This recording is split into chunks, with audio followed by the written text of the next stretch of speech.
Story start होती है adventurers के एक ग्रुप के साथ जो एक विशाल और गुस्से वाले फायर ब्रीदिंग ड्रैगन का सामना कर रहे हैं। उनमें से एक बिजा है, गोल्डन हावर गिल्ड का ए रैंक शैमन, जो अपनी टीम को सपोर्ट करने के लिए रेडी है।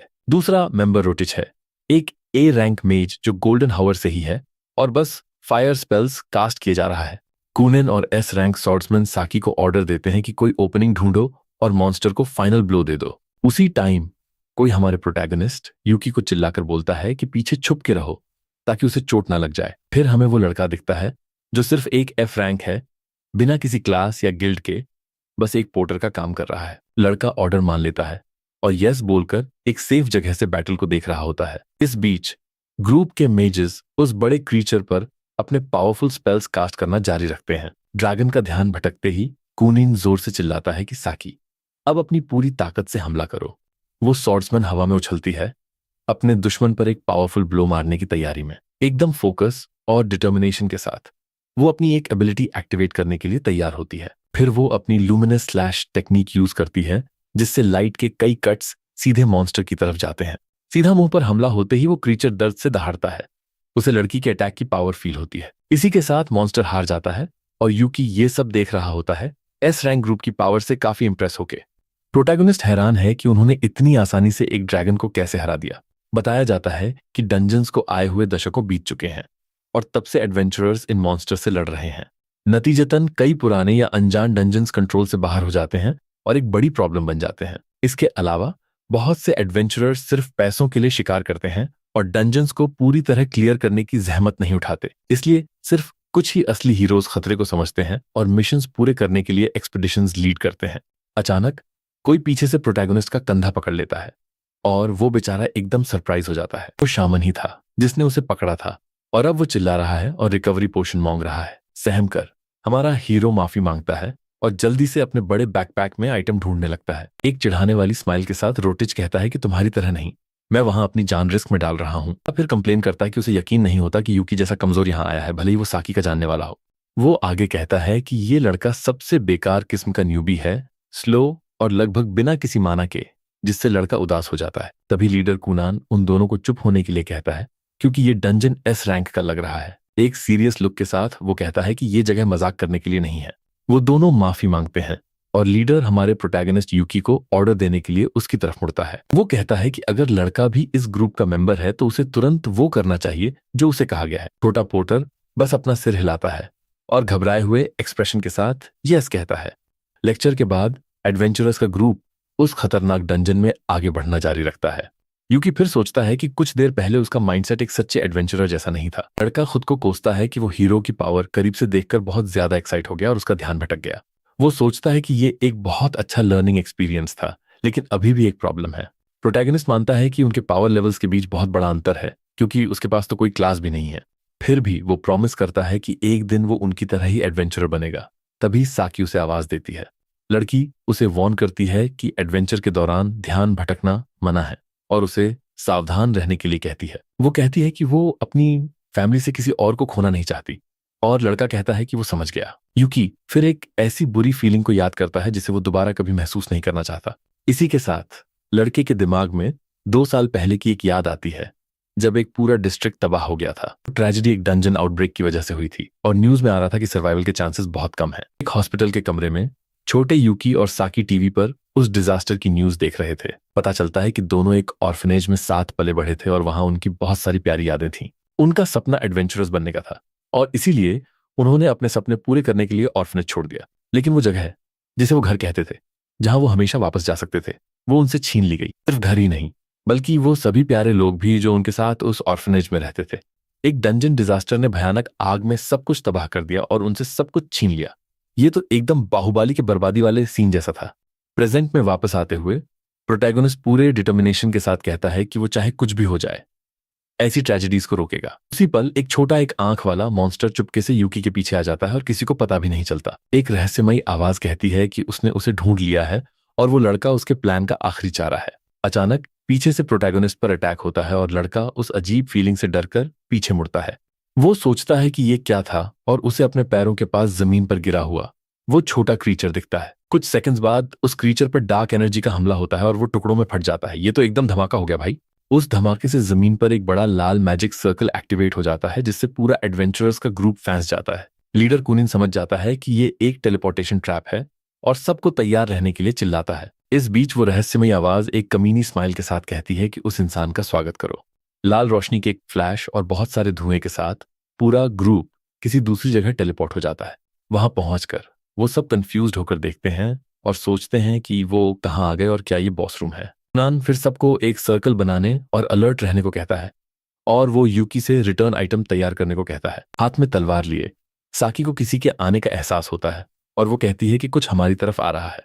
पूरे ग्रुप के ठीक सामने जमीन पर लाल लिक्विड का एक पडल उबलने लगता है। लीडर कुनन गुस्से में अपनी जीभ चटकाता है क्योंकि उसे आने वाले खतरे का एहसास हो जाता है। अचानक एक चमकते जूते वाला पैर बिना किसी परवाह के उस लाल पडल में कदम रखता है। सफेद बालों वाले एक आदमी की एंट्री होती है और कोई उसे डीमन किंग कहकर बुलाता है। हमारा प्रोटैगनिस्ट यूकी एकदम दंग रह जाता है और दुश्मन को देख उसे पसीने छूटने लगते हैं। बताया जाता है कि ये डरावना टाइटल सिर्फ एस क्लास डंजन्स के बॉसेस को ही दिया जाता है। बिना टाइम वेस्ट किए साकी अपनी तलवार लेकर उस पावरफुल दुश्मन पर हमला करने के लिए निडर होकर दौड़ती है। उसी टाइम कुनन साकी को सपोर्ट करने के लिए अपनी एक आइस एबिलिटी तैयार करता है। फिर वो एक पावरफुल ट्रिपल आइस डार्ट छोड़ता है जो सीधा दुश्मन की तरफ जाता है। जैसे ही डार्ट्स दुश्मन के करीब पहुंचते हैं, साकी भी हवा में उछलकर ऊपर से डीमन किंग पर अटैक करती है। लड़की फिर से अपनी पूरी ताकत से लुमिनस स्लैश एबिलिटी का इस्तेमाल करती है, लेकिन वो मॉन्स्टर कंप्लेन करता है कि आजकल के बच्चों में मैनर्स नहीं है और वो आसानी से अटैक्स रोक लेता है। आइस लांसेस दुश्मन की बॉडी को छूने से पहले ही टुकड़ों में बिखर जाते हैं। उसी पल डीमन किंग के पास और भी मॉन्स्टर्स आ जाते हैं जो कहता है कि ये हीरोज अज्ञानी हैं। अचानक कुनान एक सरप्राइज अटैक से दूर जा गिरता है और दर्द से कराहता है। हरे मैजिक सर्कल्स वाली एक एल्फ आती है और मुस्कुराते हुए कहती है, ओ माय। फिर वो कमेंट करती है कि उनके साथ एक एक्स्ट्रा इंट्रूडर घुसपैठिया भी आया है। उसका इशारा हमारे हीरो की तरफ है। दूसरी तरफ एक बीस्टमैन बीजा पर एक जोरदार और तेज किक से हमला करता है। शामन अपने हाथों से उस वार को रोकने की कोशिश करता है, लेकिन दुश्मन की ताकत बहुत ज्यादा है। ब्रिटिश पर भी एक विशाल मॉन्स्टर हमला करता है और वो समय रहते रिएक्ट नहीं कर पाता। मगे हैरान रह जाता है जब एक टॉप हैट वाला मॉन्स्टर उसके कान में फुसफुसाता है कि वो यहाँ खेलने नहीं आए हैं। जमीन पर एक लाल मैजिक सर्कल तेजी से चमकने लगता है जो सिचुएशन की सीरियसनेस दिखा रहा है। फिर एक लाल बालों वाली औरत सबको वार्न करती है कि खौफनाक डीमन किंग आ रहा है। लीडर कुनन टेंशन में आ जाता है और कहता है कि अगर ऐसा ही चलता रहा तो हम सब मारे जाएंगे और बचने का कोई रास्ता नहीं बचेगा। पीछे से हमारा हीरो ये सब देख रहा है और सोच रहा है कि क्या वो अपने दोस्तों के लिए कोई रास्ता बना सकता है। यूकी के दिमाग में सब खत्म होने की बात गूंजती है और वो बुरी तरह डरकर जमीन पर गिर जाता है, लेकिन वो हार मानने से मना कर देता है और खुद से वादा करता है कि वो ये ट्रेजेडी दोबारा होने नहीं देगा। इसी के साथ वो सोचता है कि एक असली एडवेंचरर क्या करेगा और जल्दी से अपने बैकपैक में कुछ ढूंढने लगता है। एक मजबूत इरादे के साथ वो रिटर्न आइटम पकड़ता है और समझ जाता है कि अब क्या करना है। फिर प्रोटैगनिस्ट लाइटर जलाता है जो असल में एस्केप स्पेल का एक्टिवेटर है। अचानक हवा में गोल्डन मैजिकल गियर्स दिखने लगते हैं जो टेलीपोर्टेशन शुरू करने के लिए तैयार हैं। एक मैसेज आता है कि रिटर्न सीक्वेंस एक्टिवेट हो गया है, जिससे उसके साथी हैरान रह जाते हैं। अगले ही पल एस्केप पूरा होने के लिए 5 सेकंड का काउंटडाउन शुरू हो जाता है। यूकी फिर एक मॉन्स्टर की तरफ मुड़ता है और मुस्कुराते हुए उसे सीधा भिड़ने के लिए ललकारता है। डीमन किंग का वो चेला तब हैरान रह जाता है जब एक तलवार उसे ऊपर से नीचे तक चीर देती है। हमारा हीरो ही वो हथियार पकड़े हुए है और विलन से कहता है कि अब मैं तुम्हारा दुश्मन हूं। गुलाबी बालों वाला वो मॉन्स्टर बस नफरत भरी मुस्कान देता है। उस एफ रैंक लड़के का एटीट्यूड देखकर उसे मजा आ रहा है। दोस्त चिल्लाते हैं कि वापस आ जाओ, क्योंकि अगर वो थोड़ा और आगे गया तो वो टेलीपोर्टेशन रेंज से बाहर हो जाएगा। साकी भी प्रोटैगनिस्ट का नाम चिल्लाती है। वो उसकी सेफ्टी को लेकर बहुत परेशान है, लेकिन कुनन उस लड़के का प्लान समझ जाता है कि उसका मकसद ग्रुप के लिए खुद को सैक्रिफाइस करना है। काउंटडाउन जारी रहता है और अब ग्रुप के बचने के लिए सिर्फ 3 सेकंड्स बचे हैं। लेकिन तभी लीडर कुनन अचानक साकी को जोर से धक्का देकर हीरो से दूर कर देता है। भाई, ये तो रियल लाइफ कटापा निकला। प्रोटैगनिस्ट कंफ्यूज्ड हो जाता है और पूछता है कि स्वॉर्ड्समैन इस वक्त ये क्या कर रहा है। एक घबराई हुई स्माइल के साथ वो पीछे देखता है। उसके साथी उससे बहुत दूर पोर्टल के पास खड़े थे। कुनन फिर लड़के के एटीट्यूड की तारीफ करता है, जबकि लड़की उसे हैरानी और कंफ्यूजन के साथ देखती है। बीस्टमैन मॉन्स्टर समझ जाता है कि लीडर ने उस पोर्टर के सैक्रिफाइस वाले प्लान का फायदा उठा लिया है। बिना रुके दुश्मन सीधा हमारे प्रोटैगनिस्ट के पेट में एक जोरदार मुक्का मारता है। घुटनों के बल गिरे हुए विलन पूछता है कि ये लड़का क्या खिचड़ी पका रहा है, जबकि उसे बहुत दर्द हो रहा है। काउंटडाउन नहीं रुकता और अब टेलीपोर्टेशन के लिए सिर्फ 2 सेकंड्स बचे हैं। जमीन पर गिरे होने और बुरी तरह घायल होने के बावजूद यूकी रिटर्न आइटम के एक्टिवेटर को मजबूती से पकड़े रहता है। मुश्किल से वो आखिरी कोशिश में अपने दोस्तों की तरफ हाथ बढ़ाता है। काउंटडाउन 1 सेकंड पर पहुंचता है और मॉन्स्टर्स बड़े ध्यान से ये सब देख रहे होते हैं। साकी ये देखकर रो पड़ती है कि रिटर्न आइटम उसकी तरफ फेंका गया है और वो उसकी ओर आ रहा है। डीमन किंग और उसके नौकर बस गंभीर और बेरुखी वाले एक्सप्रेशन के साथ सब देख रहे हैं। घायल होने के बाद भी हीरो मुस्कुराता है और वादा करता है कि एक दिन वो उन्हें हराने का रास्ता ढूंढ लेगा। उसी पल जमीन पर गिरने से पहले एक दस्ताने वाला हाथ हवा में ही रिटर्न आइटम को पकड़ लेता है। ये कूनिन था जिसने लड़के के एस्प्लेंडेड फैसले की तारीफ की कि उसने टीम के लिए खुद को कुर्बान कर दिया। भाई, ये तो हेरा फेरी वाला धोखा दिया मोमेंट हो गया। इसी के साथ काउंटडाउन 0 पर पहुंचता है और फाइनली टेलीपोर्टेशन एक्टिवेट हो जाता है। यूकी हैरानी से देखता है कि उसके साथी एक तेज सुनहरी रोशनी में घिर गए हैं। पलक झपकते ही एडवेंचरर्स का पूरा ग्रुप रोशनी के एक बड़े फ्लैश के साथ गायब हो जाता है। एक सुकून भरी मुस्कान के साथ लड़का अपने सैक्रिफाइस वाले प्लान के आउटकम से संतुष्ट लग रहा है। जैसे ही वो सुनहरी रोशनी में गायब होती है, साकी रोते हुए जोर से यूकी का नाम पुकारती है। पोर्टल बंद होते ही प्रोटैगनिस्ट अब घुटनों के बल अकेला रह गया है, चारों तरफ से डंजन के मॉन्स्टर से घिरा हुआ। गुलाबी बालों वाला मॉन्स्टर पास आता है और पूछता है कि क्या लड़के ने उसे हराने के लिए यही प्लान बनाया था। तुम्हें खून लिए? यूकी हाँ कहता है और बोलता है कि मेरी तरह नहीं, मेरे सभी दोस्त हाई लेवल हीरोज हैं। वो आगे कहता है कि अगर वो एक दिन जिंदा वापस आए तो वो पक्का इस डंजन को क्लियर कर देंगे। इतने कॉन्फिडेंस के बावजूद लड़के को गिल्ट महसूस हो रहा है कि उसने साकी को फिर से अकेला छोड़ दिया। विलन फिर जोर से हंसने लगता है। उसे ये बात मजेदार लगती है कि लड़का इंसानों के फ्यूचर के लिए अपनी जान दे रहा है। वो लड़के के पागलपन की तारीफ करता है और कहता है कि ये सच में बहुत शानदार और इंप्रेसिव है। होठों पर मुस्कान लिए वो मॉन्स्टर यूकी को इंसान कहकर बुलाता है और एक अनएक्सपेक्टेड डील ऑफर करता है। इस प्रपोजल से हैरान होकर प्रोटैगनिस्ट पूछता है कि दुश्मन उसके साथ किस तरह की डील करना चाहता है। अपने नुकीले दांत दिखाते हुए गुलाबी बालों वाला विलन बस हान में जवाब देता है। वो बताता है कि डील ये है कि लड़के को उनके साथ जुड़कर दूसरे डंजन्स को क्लियर करना होगा। लड़का एकदम दंग रह जाता है और चिल्लाकर पूछता है कि मॉन्स्टर्स हीरोज की तरह डंजन्स क्यों क्लियर करना चाहेंगे। विलन समझाता है कि इंसानों के डंजन क्लियर करने की वजह से वो हमेशा मुसीबत में रहते हैं। प्रोटैगनिस्ट को एहसास होता है कि ये कहानी का वो वर्जन है जो मॉन्स्टर्स की तरफ से सुनाया जा रहा है। दुश्मन आगे कहता है कि अगर इंसान डंजन्स में एंटर न करें तो वो उन्हें नुकसान नहीं पहुंचाएंगे, लेकिन इसके बजाय उनकी कुर्बानियां हर दिन बढ़ती जा रही हैं, जैसे वो ड्रैगन जिसे अभी हराया गया। लड़के को याद आता है कि इन्वेस्टिगेशन के वक्त से ही इस डंजन को एस रैंक और खतरनाक माना गया था। खुद को बचाने के लिए उन्हें डंजन को मजबूत बनाना होगा और उसके लिए उन्हें दूसरे बॉसेस को क्लियर करके माना हासिल करना होगा। मॉन्स्टर कहता है कि वो अपने साथियों के साथ ऐसी ट्रेजेडीज दोबारा होने नहीं दे सकता। हैरान होकर हमारा प्रोटैगनिस्ट ट्रेजेडी शब्द दोहराता है। उसे समझ नहीं आता कि उसका क्या मतलब है। इसी के साथ लड़के को एहसास होता है कि विलन भी उसी की तरह है और वो पूछता है कि क्या वो दूसरे डंजन्स को सैक्रिफाइस करेगा। दुश्मन कंफर्म करता है कि अगर उसके साथियों की बात है तो वो कुछ भी करेगा क्योंकि ये नॉर्मल है।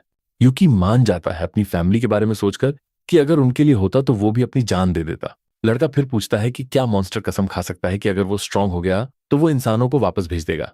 विलन समझाता है कि अगर वो काफी स्ट्रांग हो गए तो इंसान खुद ही यहां आना बंद कर देंगे। लड़का कहता है कि वो उस पर भरोसा कर सकता है, लेकिन दुश्मन वार्न करता है कि अगर उसने यकीन नहीं किया तो वो सब खत्म हो जाएंगे। वो आगे कहता है कि अगर फ्यूचर में ऐसा हुआ तो वो अपने साथ बहुत से इंसानों को भी ले डूबेगा। यूकी सोचता है कि अगर उसने उन्हें खुला छोड़ दिया तो उसके दोस्तों के उन्हें हराने तक बहुत सी जानें चली जाएंगी। उसी पल आग में जलते हुए ऑर्फनेज की इमेज हमारे हीरो के दिमाग में फिर से आती है। इसी के साथ वो समझ जाता है कि उस ट्रेजेडी को दोबारा होने से रोकने का यही एक मौका है। अपना सिर झुकाए प्रोटैगनिस्ट फाइनली मान जाता है और कहता है कि वो विलन के प्लान में साथ देगा। फिर वो मॉन्स्टर से हाथ मिलाता है और एक मजबूत इरादे के साथ उनके बीच डील पक्की हो जाती है। लेकिन लड़का चिल्लाता है कि वो ये उनके लिए नहीं बल्कि इंसानों को बचाने के लिए कर रहा है। दुश्मन मुस्कुराता है लड़के के फैसले से संतुष्ट होकर, जबकि उसके चेले ये सब देख रहे होते हैं। इसी के साथ मॉन्स्टर डिक्लेयर करता है कि आज से प्रोटैगनिस्ट उनका साथी है। यूकी फिर पूछता है कि क्या उसके जैसा कोई जिसके पास कोई क्लास भी नहीं है सच में कुछ मदद कर सकता है। विलन लड़के का हाथ पकड़ता है और कहता है कि यही तो सबसे इंपॉर्टेंट बात है। वो बताता है कि मॉन्स्टर टेमर क्लास सिर्फ वही चुन सकता है जिसके पास कोई क्लास ना हो।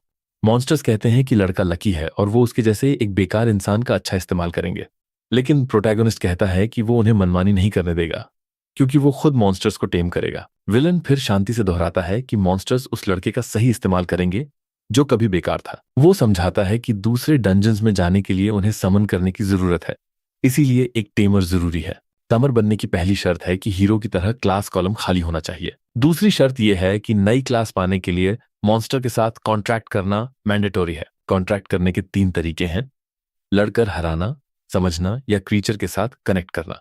विलन प्रोटैगनिस्ट का हाथ पकड़ता है, जो क्यूरियोसिटी के साथ पूछता है कि तीसरा और आखिरी तरीका क्या है। मुस्कुराते हुए दुश्मन जवाब देता है कि कॉन्ट्रैक्ट करने का आखिरी तरीका है जबरदस्ती। फिर विलन से लड़के में एक लाल एनर्जी बहने लगती है, जिससे जबरदस्ती कॉन्ट्रैक्ट होता है और वो दर्द से चिल्ला उठता है। लड़का दर्द से चिल्लाता है कि उसे बहुत दर्द हो रहा है। तभी उसके हाथ पर एक अजीब निशान दिखने लगता है। फटी आंखों से लड़का अपने हाथ को देखता है। उसे एक अजीब और अनएक्सपेक्टेड कनेक्शन फील हो रहा है। अचानक एक स्क्रीन आती है और दुश्मन बताता है कि अब वो लड़के की आंखों से सब कुछ साफ देख सकता है। हीरो समझ जाता है कि उसकी हर एक्शन पर नजर रखी जा रही है ताकि वो धोखा न दे सके। अपने हाथ पर उस निशान को देख वो समझ जाता है कि अब वो किसी और से मदद नहीं मांग सकता। लड़का फैसला करता है कि अब उसे सब अकेले ही करना होगा। तभी मॉन्स्टर अपनी उंगलियां चटकाता है। विलन फिर हमारे हीरो को बताता है कि क्लियरिंग की सारी तैयारियां पूरी हो गई हैं। वो कहता है कि वो यूकी को सरफेस पर भेज देगा, लेकिन लड़का शिकायत करता है कि उसने अभी कोई तैयारी नहीं की है। दुश्मन कहता है कि कोई भी जगह चलेगी, बस एक डंजन में एंटर करो और सही टाइम पर मुझे आवाज देना। प्रोटैगनिस्ट ऑर्डर सुनकर कंफ्यूज्ड हो जाता है और पूछता है कि सही टाइम से तुम्हारा क्या मतलब है। एक सपने में लड़का कंफ्यूजन में चिल्लाता है। उसे समझ नहीं आता कि क्या हो रहा है और उसके दोस्त उसे छोड़कर जा रहे हैं। साकी आंखों में आंसू और निराशा के साथ उसे देखती है। उसे अपनी आंखों पर यकीन नहीं हो रहा। अपने दिमाग में प्रोटैगनिस्ट बस मुस्कुराते हुए और हाथ हिलाते हुए अपनी दोस्त को गुड बाय कहता है। फिर लड़की अपने साथियों से छूटकर अपने दोस्त को आखिरी बार गले लगाने के लिए दौड़ती है। जोर जोर से रोते हुए वो उसे कसकर गले लगा लेती है। ये मानने को तैयारी नहीं कि वो सैक्रिफाइस कर रहा है। एडवेंचरर ग्रुप के बाकी लोग बस दूर से इस इमोशनल और दुखद सीन को देखते रहते हैं। लेकिन ये सब सिर्फ एक बुरा सपना था और अगले दिन हमें एक मॉडर्न बिल्डिंग दिखती है। हमारा हीरो फिर एडवेंचरर्स गिल्ड के इंफॉर्मेशन डेस्क के पास जाता है। रिसेप्शनिस्ट उसकी मदद करती है और हैरानी से पूछती है कि क्या तुम अकेले डंजन क्लियर करना चाहते हो। प्रोटैगनिस्ट को लगता है कि वो पहले ही प्रॉब्लम में फंस गया है और उस औरत को आजकल किसी का अकेले जाना सस्पिशियस लगता है। वो औरत फिर कहती है कि वो रूल्स समझाएगी, क्योंकि पिछले कुछ सालों में सबका गोल डंजन क्लियर करना नहीं रहा। वो आगे कहती है कि सिर्फ पैसों के लिए शिकार करने वाले एडवेंचरर्स की एक्टिविटीज बहुत बढ़ गई हैं। बताया जाता है कि इस वजह से डंजन आउटब्रेक्स बढ़ रहे हैं, क्योंकि लगभग हर कोई ऐसा ही कर रहा है। ये सुनकर लड़का सोचता है कि गिल्ड शायद ये बात खुल के नहीं बोलेगी कि ज्यादातर लोग ऐसा ही करते हैं। इसे रोकने के लिए औरत कहती है कि नए डंजन्स में एंटर करने के लिए कुछ सेफ्टी रिस्ट्रिक्शंस हैं।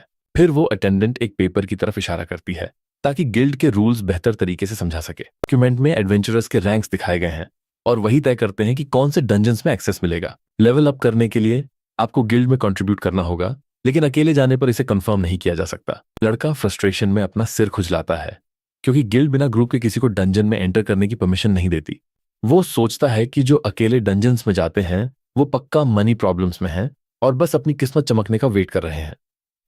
हीरो बोलता है कि उसे पैसे नहीं, बस लेवल अप करने के लिए एक एफ रैंक डंजन चाहिए। रिसेप्शनिस्ट समझ जाती है और कीबोर्ड पे टाइपिंग शुरू कर देती है एक सही डंजन ढूंढने के लिए। उसे लैबिरिंथ ऑफ साइलेंस वाला एफ रैंक डंजन ऑफर करती है और सारी इंफॉर्मेशन वाली टेबल हाथ में पकड़ा देती है। ये जगह एकदम बिगिनर्स के लिए है, जहां मॉन्स्टर्स बहुत कम हैं। और फिर उसे एंट्रेंस तक ले जाया जाता है। एंट्रेंस पे पहुंचते ही गाइड गेट का पडलॉक खोलता है ताकि लड़का अंदर एंटर कर सके। रास्ता साड़ होते ही गाइड हीरो को डंजन क्लियर करने के लिए बोलता है। वो सोचता है कि इतनी टाइट सिक्योरिटी के बाद भी यहाँ बस एक इमरजेंसी बटन ही है। तभी अचानक धमाका, एक मॉन्स्टर की आवाज उसके दिमाग में गूंजती है। भाई, ये तो सीधा स्ट्रेंजर थिंग्स वाला सीन हो गया। वो एकदम डर जाता है और सोचता है कि क्या ये सीधा दिमाग में बात करना किसी विलन की एबिलिटी है। एनिमी उसे करेक्ट करता है कि ये एबिलिटी उसकी ही है और लड़का चिल्लाता है कि उसे नहीं पता था, क्योंकि ये पहली बार है। वो सोचता है कि ये पक्का कोई ऑटोमेटिक और परमानेंट स्किल है, जो कन्वीनियंट तो है पर थोड़ी अजीब भी।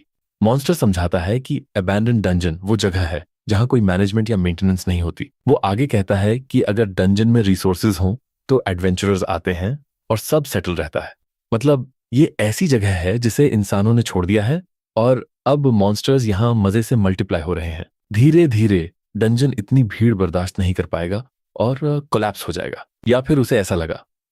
पर जब वो अंदर घूमता है उसे एक भी मॉन्स्टर नहीं दिखता और दिमाग वाली आवाज बोर होने की शिकायत करती है। लड़का सोचता है कि क्या कोई डंजन इतना खाली हो सकता है, भले ही वो वीक क्यों ना हो। तभी अचानक जोरदार झटके लगने शुरू होते हैं और वो डर जाता है। भाई, पूरा केजीएफ वाला सेस्मिक शिफ्ट आ गया। डरा हुआ एक मॉन्स्टर बाहर निकल के चिल्लाता है कि हीरो यहां से तुरंत भाग जाए। बाकी एडवेंचरर्स एक ग्रीन एनर्जी से बचकर भाग रहे हैं और चिल्ला रहे हैं कि डंजन बॉस आ गया है। एक एडवेंचरर उस विशाल स्लाइम को देख के चीखता है, अबे भाई, ये तो टार्जान द वंडर कार का इविल वर्जन लग रहा है। यूकी के दिमाग वाली आवाज बताती है कि यहाँ इंसान नहीं थे, तो मॉन्स्टर्स ने एक दूसरे को ही खा लिया, इसलिए डंजन खाली था। विलन कहता है कि इसी वजह से वो स्लाइमी क्रीचर इतना बड़ा और स्ट्रांग बन गया। खतरा देखकर हीरो एक कॉरिडोर की तरफ इशारा करता है और चिल्लाता है कि उस तरफ भागो, पर वो बड़ा स्लाइम उन्हें पकड़ लेता है और हीरो ये सब देखकर सन्न रह जाता है। लड़की उस ग्रीन गू में फंस जाती है और चिल्लाती है कि वो हिल भी नहीं पा रही। उसका पैर अंदर धंसता जा रहा है और वो दर्द से चीखती है। उसे लगता है अब कोई रास्ता नहीं बचा। अचानक वो स्लाइम उसे पूरी ताकत से अंदर खींच लेता है और अपना हीरो एकदम सुन्न पड़ जाता है। भाई, ये तो मिर्जापुर वाले लेवल का सदमा लग गया। वो लड़की उस चिपचिपे पदार्थ के अंदर डूब रही है और उसे सांस भी नहीं आ रही। क्योंकि पूछता है कि क्या वो मॉन्स्टर को समन कर सकता है, पर वो कहता है कि इससे सब कुछ तबाह हो जाएगा। हीरो समझ जाता है कि ये आइडिया खराब है और उसे कुछ और सोचना पड़ेगा। इधर बेचारी एडवेंचरर उस स्लाइम में धंसती जा रही है और बचने का कोई रास्ता नहीं दिख रहा। तभी अचानक लड़के को एक आइडिया आता है और उसकी आंखों में उम्मीद की किरण दिखती है। वो एक्शन के लिए तैयार होता है और मॉन्स्टर की तरफ दौड़ता है, ये कहते हुए कि वो इसे हैंडल कर लेगा। बिना सोचे समझे वो लड़का उस जायंट स्लाइम के अंदर कूद जाता है। भाई, ये तो बाहुबली वाली जांबाजी दिखा दी। दिमाग वाली आवाज हंसने लगती है और बोलती है कि अब उसे लड़के का एटीट्यूड पसंद आ रहा है। विलेन उसे इंप्रेसिव बोलता है कि वो चोट खाने के बाद भी एक्शन लेने से नहीं डरता। स्लाइम के अंदर हीरो लड़की तक पहुंच जाता है और आवाज आती है कि वो सच में सबको बचाने वाला बंदा है। बेहोश एडवेंचरर को पकड़ते हुए मॉन्स्टर बोलता है कि तो हीरो इस तरह का इंसान है। यूकी अपने हाथ का मार्क एक्टिवेट करता है। अब होगा असली धमाका। कारण अर्जुन की तरह आ गया अपना मॉन्स्टर। लड़की को पकड़े हुए हीरो चिल्लाता है और रेड एनर्जी के धमाके के साथ लिबर को समन करता है। मैजिकल सिंबल्स के बीच से एक खतरनाक पंजा बाहर आता है और एक रहस्यमयी आवाज सुनाई देती है। लड़के के पीछे विलन की स्पिरिचुअल फॉर्म आती है और कहती है कि वो अपने मास्टर की बात मानेगा। समन करते ही हीरो को भयंकर दर्द होता है और वो खून की उल्टियां करने लगता है। भाई, देवदासस वाला सीन हो गया। उसकी आंख से खून निकलने लगता है और उसे लगता है जैसे वो अंदर से जल रहा हो। मॉन्स्टर उसे बोलता है कि अब रुकना मत, क्योंकि पावर अभी भी चैनल हो रही है। मॉन्स्टर कहता है कि ये सारी पावर बस एक फिंगर से आई है, पर इस एनिमी के लिए काफी है। हाथ में डार्क एनर्जी का गोला लिए विलन की स्पिरिट अटैक के लिए तैयार होती है। दोनों मिलकर चाओटिक डॉन ऊर यूज करते हैं। भाई, ये तो गडार वाली तबाही मचा दी। पिंक और पर्पल एनर्जी का जबरदस्त धमाका सब कुछ अपनी चपेट में ले लेता है। वो जायंट स्लाइम राख बन जाता है और हीरो बस देखता रह जाता है।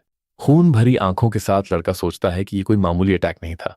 जिस लड़की को उसने बचाया वो आसमान की तरफ डर के देखती है और कहती है कि ये पावर डरावनी थी। इंजन की छत उड़ गई, आसमान दिखने लगा और पूरी जगह तबाही जैसी लग रही है। वो दूसरा एडवेंचरर हीरो को एकदम सदमे में देखता है। वो बोलता है कि यूकी बहुत घायल है और इसे जल्दी यहां से बाहर ले जाना होगा। हीरो बस कंफ्यूजन में रिस्पॉन्स देता है, उसे कुछ समझ नहीं आ रहा। लड़के की ताकत खत्म होने लगती है और उसका शरीर आगे की तरफ झुक जाता है। वो सोचता है अब कोई फायदा नहीं। वो खड़ा भी नहीं हो पा रहा और सब धुंधला दिख रहा है। इसके साथ ही लड़का बेहोश होकर गिर जाता है और वो दोनों चिंता में उसे देखते हैं। कुछ दिनों बाद एंडलेस एबिस के डंजन में हमारे हीरोज एक बड़े हॉल में होते हैं। वो अपनी नई ई रैंक आईडी देखता है और सोचता है कि हॉस्पिटल में रहते हुए ही उसका लेवल अप हो गया। लड़का उन दोनों के बारे में सोचता है और वंडर करता है कि असली में किसने किसको बचाया। इसी बीच एक रहस्यमयी बंदा उसके सामने वाइन का ग्लास रखता है। ये मॉन्स्टर लिबर था, जो मुस्कुराते हुए पूछता है कि उसका चेहरा उतरा हुआ क्यों है। हीरो टोस्ट पे सवाल उठाता है क्योंकि उसने तो बस एक सेकंड के लिए समन किया था, पर वो खुद को सुधारता है और सोचता है कि वो बस उसे बुला ही पाया था। एनिमी कहता है कि उस वक्त लड़के ने सामने वाली जान को मरने के लिए नहीं छोड़ा। वो आगे कहता है कि बिना हिचकिचाए लड़के ने एक अलग रास्ता चुना और जल्दी एक्शन लिया।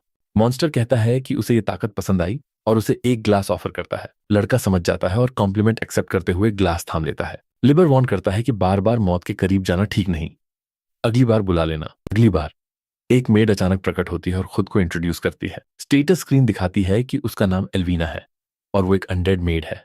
यूकी उसे ग्रीट करता है और उसे लगता है कि वो काफी शांत और कूल है, पर लड़की कहती है कि पहली नजर में प्यार होना प्रॉब्लम हो सकती है, भले ही वो प्यारी हो।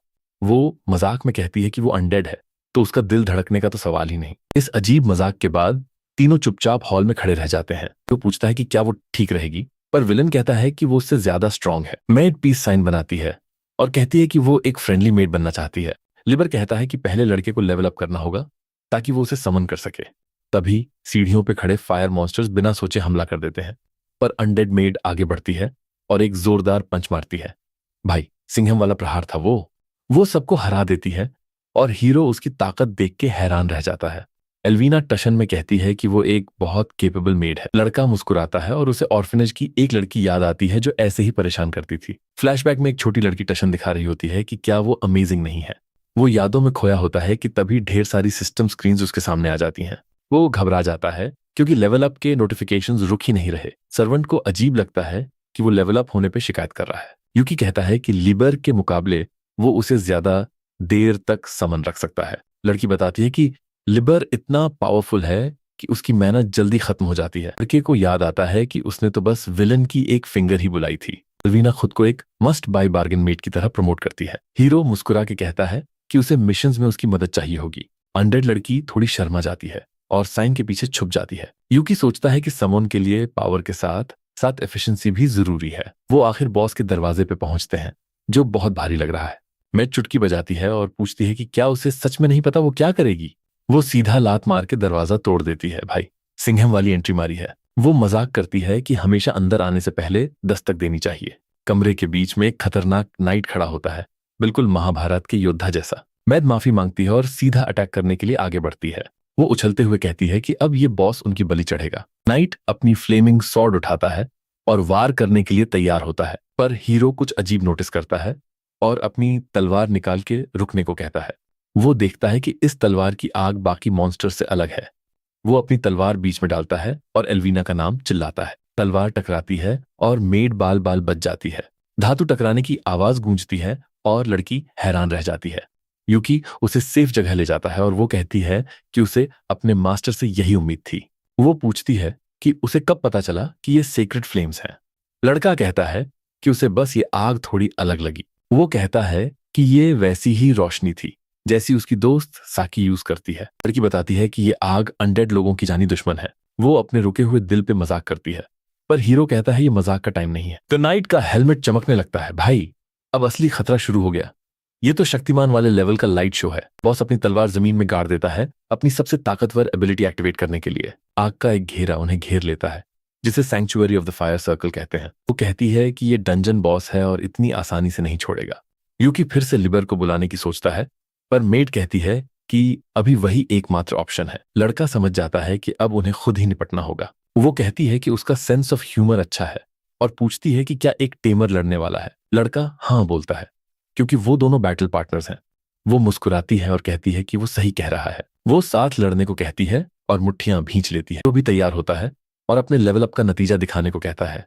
अनडेड लड़की एनिमी को सीरियस होकर देखती है और अटैक के लिए तैयार होती है। लड़का कहता है कि उसे कुछ जरूरी याद आया है जो फायर नाइट के खिलाफ काम आएगा।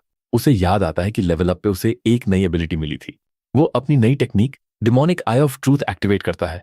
भाई ये तो शेरिंगन वाला लेवल हो गया। उसकी नई एबिलिटी बॉस को एनालाइज करती है और उसकी सारी इंफॉर्मेशन दिखाती है। मैट पूछती है क्या हुआ और उसे खतरे की वार्निंग भी दिखती है। नाइट हमला करता है और हीरो चिल्लाता है कि हट जाओ। लड़का लड़की को धक्का देके आग के धमाके से बचा लेता है। वो उसे कस के पकड़ लेता है और मेड उसे हैरान होकर देखती है। लड़का बताता है कि वो अब मॉन्स्टर्स की सारी एबिलिटीज और डेंजर लेवल देख सकता है।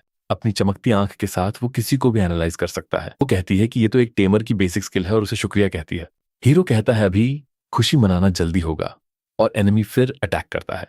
मैड वार बचाती है और कहती है कि इस एबिलिटी से अब सीन बदल जाएगा। खतरा जानते हुए वो अब बिना डरे नाइट पे अटैक कर सकती है। वो कॉन्फिडेंस में कहती है कि अब वो मजे से अटैक करेगी। वो नाइट की छाती पे जोरदार पंच मारती है पर कुछ नहीं होता। भाई ये तो सुपरमैन जैसा मजबूत निकला। हीरो ये देख के हैरान रह जाता है और अपना मुंह ढंक लेता है। वो वॉर्न करता है कि कोई फायदा नहीं, उसे कोई डैमेज नहीं पहुंच रहा। वो फिर से देख के कहता है कि ये असल में एक फायर मॉन्स्टर है। मेड कंफ्यूज हो जाती है कि इसका मतलब क्या है। लड़का बताता है कि वो मॉन्स्टर इस भारी आर्मर के अंदर छुपा है। वो कहता है कि वो मॉन्स्टर अंदर ही अंदर मूव कर रहा है, इसलिए वार नहीं लग रहे। हीरो समझ जाता है कि अगर वो फोकस करे तो वो मॉन्स्टर की मूवमेंट देख सकता है। मेड कहती है स्ट्रैटेजी सेट है, बस उसे डिस्ट्रैक्ट मत होने देना। बॉस फिर से अपनी फ्लेमिंग सॉर्ड से अटैक करने के लिए बढ़ता है। हीरो चिल्लाता है कि राइट में कूदो और वो वार बचा लेती है। वो प्रिसाइज ऑर्डर्स देता रहता है और वो सारे अटैक्स बचा लेती है। वो उछलकर नीचे से आने वाले हमले से बच जाती है। वो बताता है कि मॉन्स्टर राइट शोल्डर पे है। मैड सीधा उसके सर पे लात मारती है। भाई गाजिनी वाला पावर था उस किक में। नाइट को पहली बार असर होता है और वो रिएक्ट करता है, पर वो पलटवार करता है और हीरो उसे पीछे हटने को कहता है। मैड कहती है कि पहली बार उसने रिएक्शन दिया, पर हीरो कहता है उसने वार बचा लिया। लड़का अपनी लिमिट पे है और कहता है कि बस थोड़ा और। वो अपनी पूरी ताकत लगा रहा है ताकि एनालिसिस एबिलिटी चालू रहे। मौका होते ही हीरो उसे अपनी बॉडी से कवर करता है और वो उसकी चिंता करने लगती है। लड़का जान जोखिम में डालने के लिए माफी मांगता है। मैड कहती है कि अब उसकी स्पेशल एबिलिटी यूज करने का टाइम है। हीरो कंफ्यूज है कि कौन सी टेक्निक। स्क्रीन पे made of all nature skill दिखती है जिससे एट्रीब्यूट्स बढ़ जाते हैं। वो कहती है कि एक टेमर होने के नाते वो उसकी एबिलिटीज फोर्स कर सकता है। वो कहती है कि ये टेक्निक बस एक पल के लिए उसके स्टैट्स बढ़ा देगी। लड़का समझ जाता है कि टाइमिंग एकदम परफेक्ट होनी चाहिए। वो मुस्कुरा के कहती है उसे भरोसा है, मास्टर सही टाइम पे यूज करेगा। हीरो मान जाता है और कहता है कि अगले अटैक में सब खत्म। रोशनी वाले अटैक्स करने लगता है और हर तरफ डेंजर वार्निंग आने लगती है। हीरो चिल्लाता है कि वार से बचो और वो तैयार होती है। वो उसे रुकने का ऑर्डर देता है और वो तुरंत मान जाती है। वो लेफ्ट में स्लाइड करने को कहता है और वो बच जाती है। अभी हीरो की तरफ एक अटैक आता है जिससे वो बच नहीं पाता, घायल हो जाता है और दर्द से चीखता है। चोट के बाद भी वो कहता है कि उसकी चिंता मत करो। वो उसे लेफ्ट में कूदने को कहता है और वो बच जाती है। वो फाइनली एबिलिटी एक्टिवेट करता है और उसका हाथ चमकने लगता है। भाई, जुजुत्सु काइसन वाला वाइब आ गया। बूस्टर स्टैट्स के साथ वो हवा में उछलती है और नाइट के सर पे लात मारती है। वो वार इतना जोरदार था कि जमीन पे गड्ढा हो गया और नाइट हार गया। बॉस के हारने के बाद मैड शांति से सब देखती है। जमीन पे लेटे हुए हीरो मुस्कुराता है और कहता है कि आखिर हम जीत गए। सर्वेंट बोलती है कि एबिलिटी यूज करना बहुत टायरिंग है और अपना लड़का फ्लोर पर ही पड़ा रहता है। फिर वो अपने मास्टर को फेयरवेल बोलती है और एक एलिगेंट बाव के साथ पिंक लाइट में गायब हो जाती है। आंखें बंद करके सर्वेंट गुड बाय बोलती है और उस रोजी ग्लो में वैनिश हो जाती है।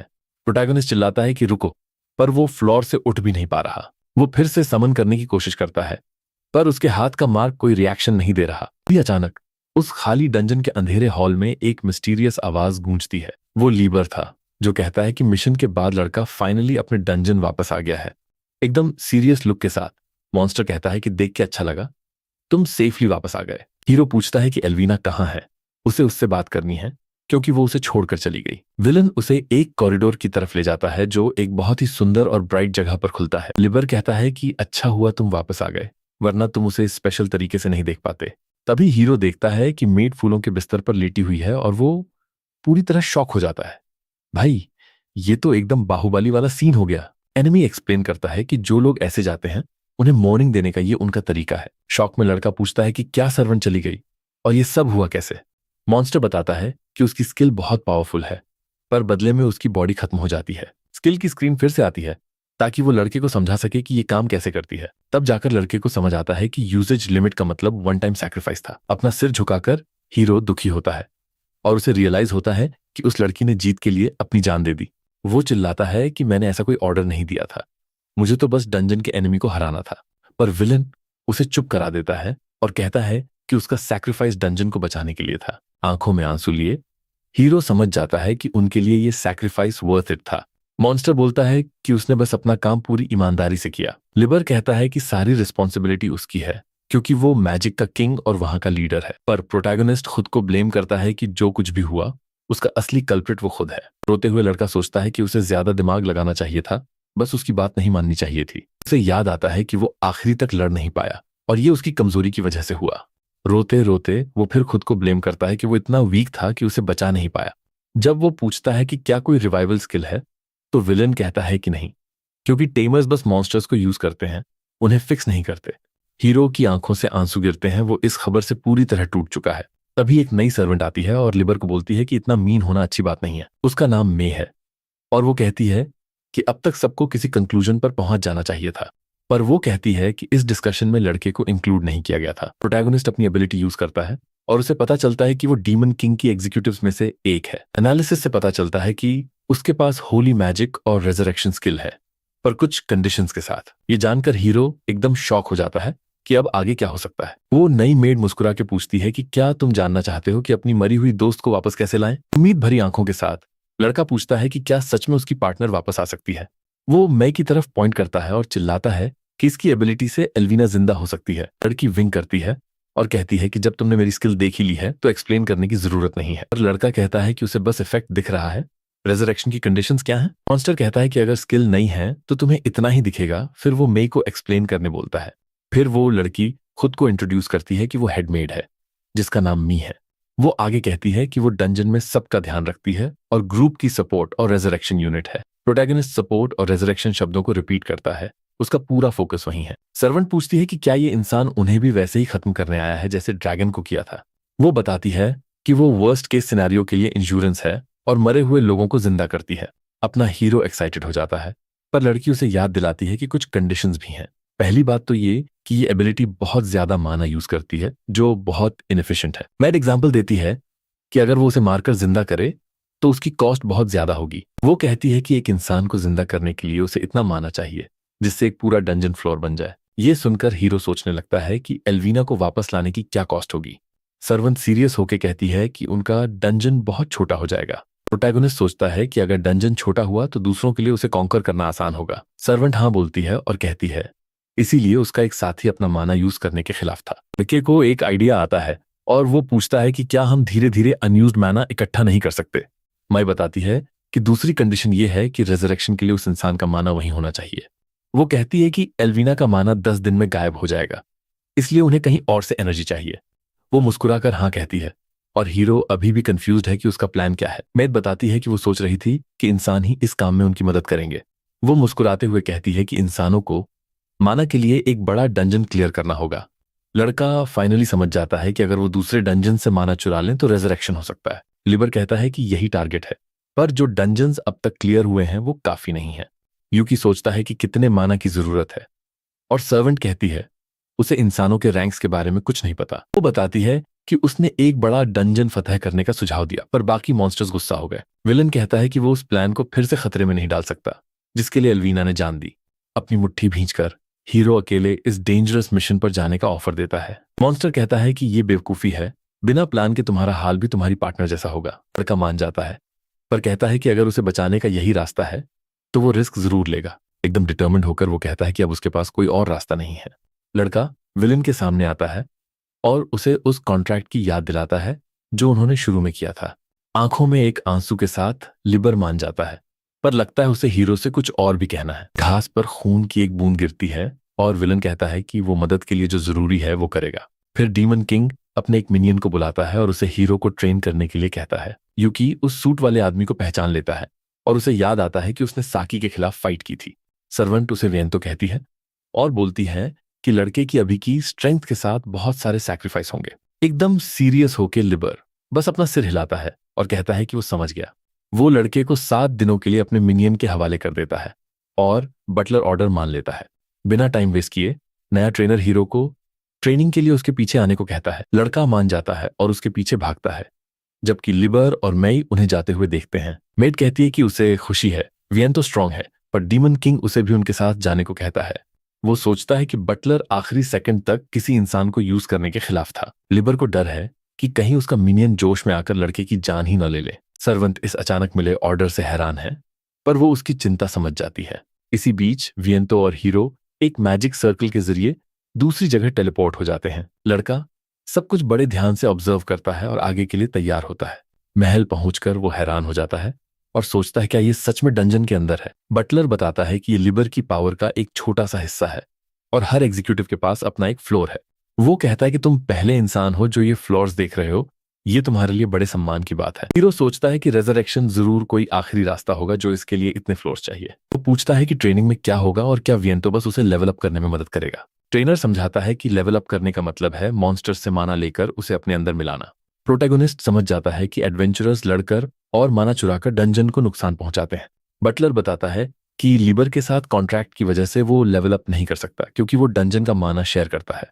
लड़का समझ जाता है कि उसे दूसरे डंजन्स क्यों भेजा गया था और पूछता है कि वियंतो उसे ट्रेन कैसे करेगा। अचानक उसकी तरफ एक तलवार आती है और हीरो उसे हवा में ही पकड़ लेता है। वो एकदम हैरान रह जाता है। हाथ में नई वेपन देखकर वो सोचता है कि ट्रेनिंग बस बैटल इक्विपमेंट सुधारने के बारे में है, पर वियंतो कहता है कि अभी बहुत कुछ सिखाना बाकी है क्योंकि तुमने अब तक अपने लिए कुछ भी ढंग का नहीं बनाया। वो आगे कहता है कि तुम्हारे पास न स्ट्रेंथ है, न नॉलेज और न ही टैलेंट, तुम्हारे पास कुछ भी नहीं है। हीरो चिल्लाकर पूछता है कि बटलर अचानक ये सब क्यों कर रहा है। ट्रेनर समझाता है कि अगर एल्वीना को बचाना है तो तुम्हें वो स्ट्रेंथ और स्किल्स बनानी होंगी जो तुम्हारे पास नहीं है। पावर की ऑरा से घिरे हुए वियंतो कहता है कि लड़के को स्ट्रांग बनने के लिए सब कुछ शुरू से सीखना होगा। हीरो एक वार से खुद को बचाता है और सोचता है कि सोचने का टाइम नहीं है क्योंकि एनिमी बहुत फास्ट है। बटलर कहता है कि अगर तुम मेरी मूवमेंट्स का सामना नहीं कर सकते तो मैं तुम पर भरोसा नहीं कर सकता। यूकी समझ जाता है कि उसका ओपोनेंट अब बिना रुके सीरियस होकर लड़ने वाला है। वियन तो अनाउंस करता है कि वो खुद फैसला करेगा कि लड़का इस प्लान के लायक है या नहीं। वो कहता है कि उसका फैसला डंजन और लॉर्ड लिबर की भलाई के लिए होगा। लड़का समझ जाता है कि बटलर को कोई फर्क नहीं पड़ेगा अगर वो वहां मारा भी गया। चैलेंज शुरू हो चुका है। अब हीरो को अपनी नई स्वॉर्ड मास्टर करने के लिए 3 घंटे सर्वाइव करना है। इसी के साथ ट्रेनिंग शुरू होती है और दोनों के बीच एक जबरदस्त स्वॉर्ड बैटल होती है। भाई, पूरा केजीएफ वाला सीन चल रहा है। डिटर्मिन्ड होकर हीरो चिल्लाता है कि वो उसे वापस लाने के लिए अपनी जान देने को भी तैयार है। अचानक उसकी आंखों के सामने एक स्किल स्क्रीन आती है और उसकी आंखें सुनहरी लाइट से चमकने लगती हैं। वो अपनी आई ऑफ ट्रूथ एक्टिवेट करता है ताकि वो एनिमी को एनालाइज कर सके। स्क्रीन पर बटलर की एबिलिटी दिखती है जिसका नाम है ब्लूड फ्लावर ब्लेड। हीरो को रियलाइज होता है कि हर एक वार जानलेवा है और पावर गैप बहुत ज्यादा है। वो समझ जाता है कि अगर वो डिफेंड नहीं कर सकता तो उसे अपनी पोजीशन बदलनी होगी। वेन तो आगे बढ़ता है और मजाक उड़ाते हुए पूछता है कि क्या तुम्हारे पास बस यही एक एबिलिटी है? ट्रेनर बिना रुके अपनी पर्पल सॉर्ड से एक पावरफुल वॉर करता है जो सीधा लड़के की तरफ आता है। बटलर उसे लात मारकर दूर कर देता है और कहता है कि तुम्हारा डिसीजन बहुत स्लो है। वो कहता है कि ऐसे लड़ने का मतलब है हार को दावत देना। अपना हीरो फास्ट अटैक से खुद को बचाने की कोशिश करता है पर एनिमी उससे कहीं ज्यादा स्ट्रांग है। अपनी आंखों में डेंजर अलर्ट देखकर लड़का पूरी कोशिश करता है कि उसे चोट न लगे। फिर भी वो हार नहीं मानता और अगली अटैक के लिए एक नई स्ट्रैटेजी बनाता है। फिर हीरो अपनी नीली चमकती तलवार के साथ आगे बढ़ता है, काउंटर अटैक करने के लिए तैयार। पर ट्रेनर बड़ी आसानी से वार रोक लेता है और कहता है कि जबरदस्ती अटैक करने से कुछ नहीं होगा। पलक झपकते ही बटलर एक तेज अटैक करता है और लड़के को दूर फेंक देता है। जमीन पर गिरकर हीरो खून थूकता है और उसे समझ आता है कि दोनों के बीच कितना बड़ा पावर डिफरेंस है। तो ट्रेनर उसे बड़े ध्यान से देखता है और लड़के की प्रोग्रेस को एनालाइज करता है। जख्मी होने के बावजूद हीरो खड़ा होता है और वेन तो कहता है कि तुम्हारी मूवमेंट पहले से बेहतर हुई है। लड़का बताता है कि उसने तलवार की मूवमेंट्स देख ली हैं और अब वो डिफेंड करना सीख गया है। वो चिल्लाता है कि उसकी आंखें सिर्फ स्टैट्स नहीं देखती बल्कि मूवमेंट्स को भी समझ सकती हैं। बटलर थोड़ा हैरान होता है और कहता है कि लगता है तुम सिर्फ लड़ाई देख नहीं रहे हो। फिर भी वो सीरियस होकर कहता है कि उसे हराने के लिए ये काफी नहीं है। वेन तो कहता है कि तुम्हारी फिजिक मेरी बराबरी की नहीं है, इसलिए तुम जीत नहीं सकते। वो आगे कहता है कि उसकी बाजुओं की ताकत लड़के से कहीं ज्यादा है। हीरो ये जानकर शॉक हो जाता है कि बटलर अब तक अपनी पूरी ताकत यूज नहीं कर रहा था। ट्रेनर उसे पीछे धकेलता है और कहता है कि उनके बैटल एक्सपीरियंस का कोई कंपैरिजन ही नहीं है। हीरो को लगता है कि उसकी बॉडी लिमिट पर पहुंच गई है और डेंजर साइंस बढ़ते जा रहे हैं। पर सबसे बुरी बात यह है कि बटलर ने मैजिक यूज ही नहीं किया, वो बस अपनी तलवारबाजी से जीत रहा है। फिर भी लड़का हार नहीं मानता और पूरी ताकत के साथ आगे बढ़ता है। ट्रेनर उसकी स्पिरिट देखकर इंप्रेस्ड होता है और सोचता है ये हिम्मत है या पागलपन। वो सीरियस होकर लड़के की डिटर्मिनेशन टेस्ट करने के लिए एक पावरफुल अटैक करने का सोचता है।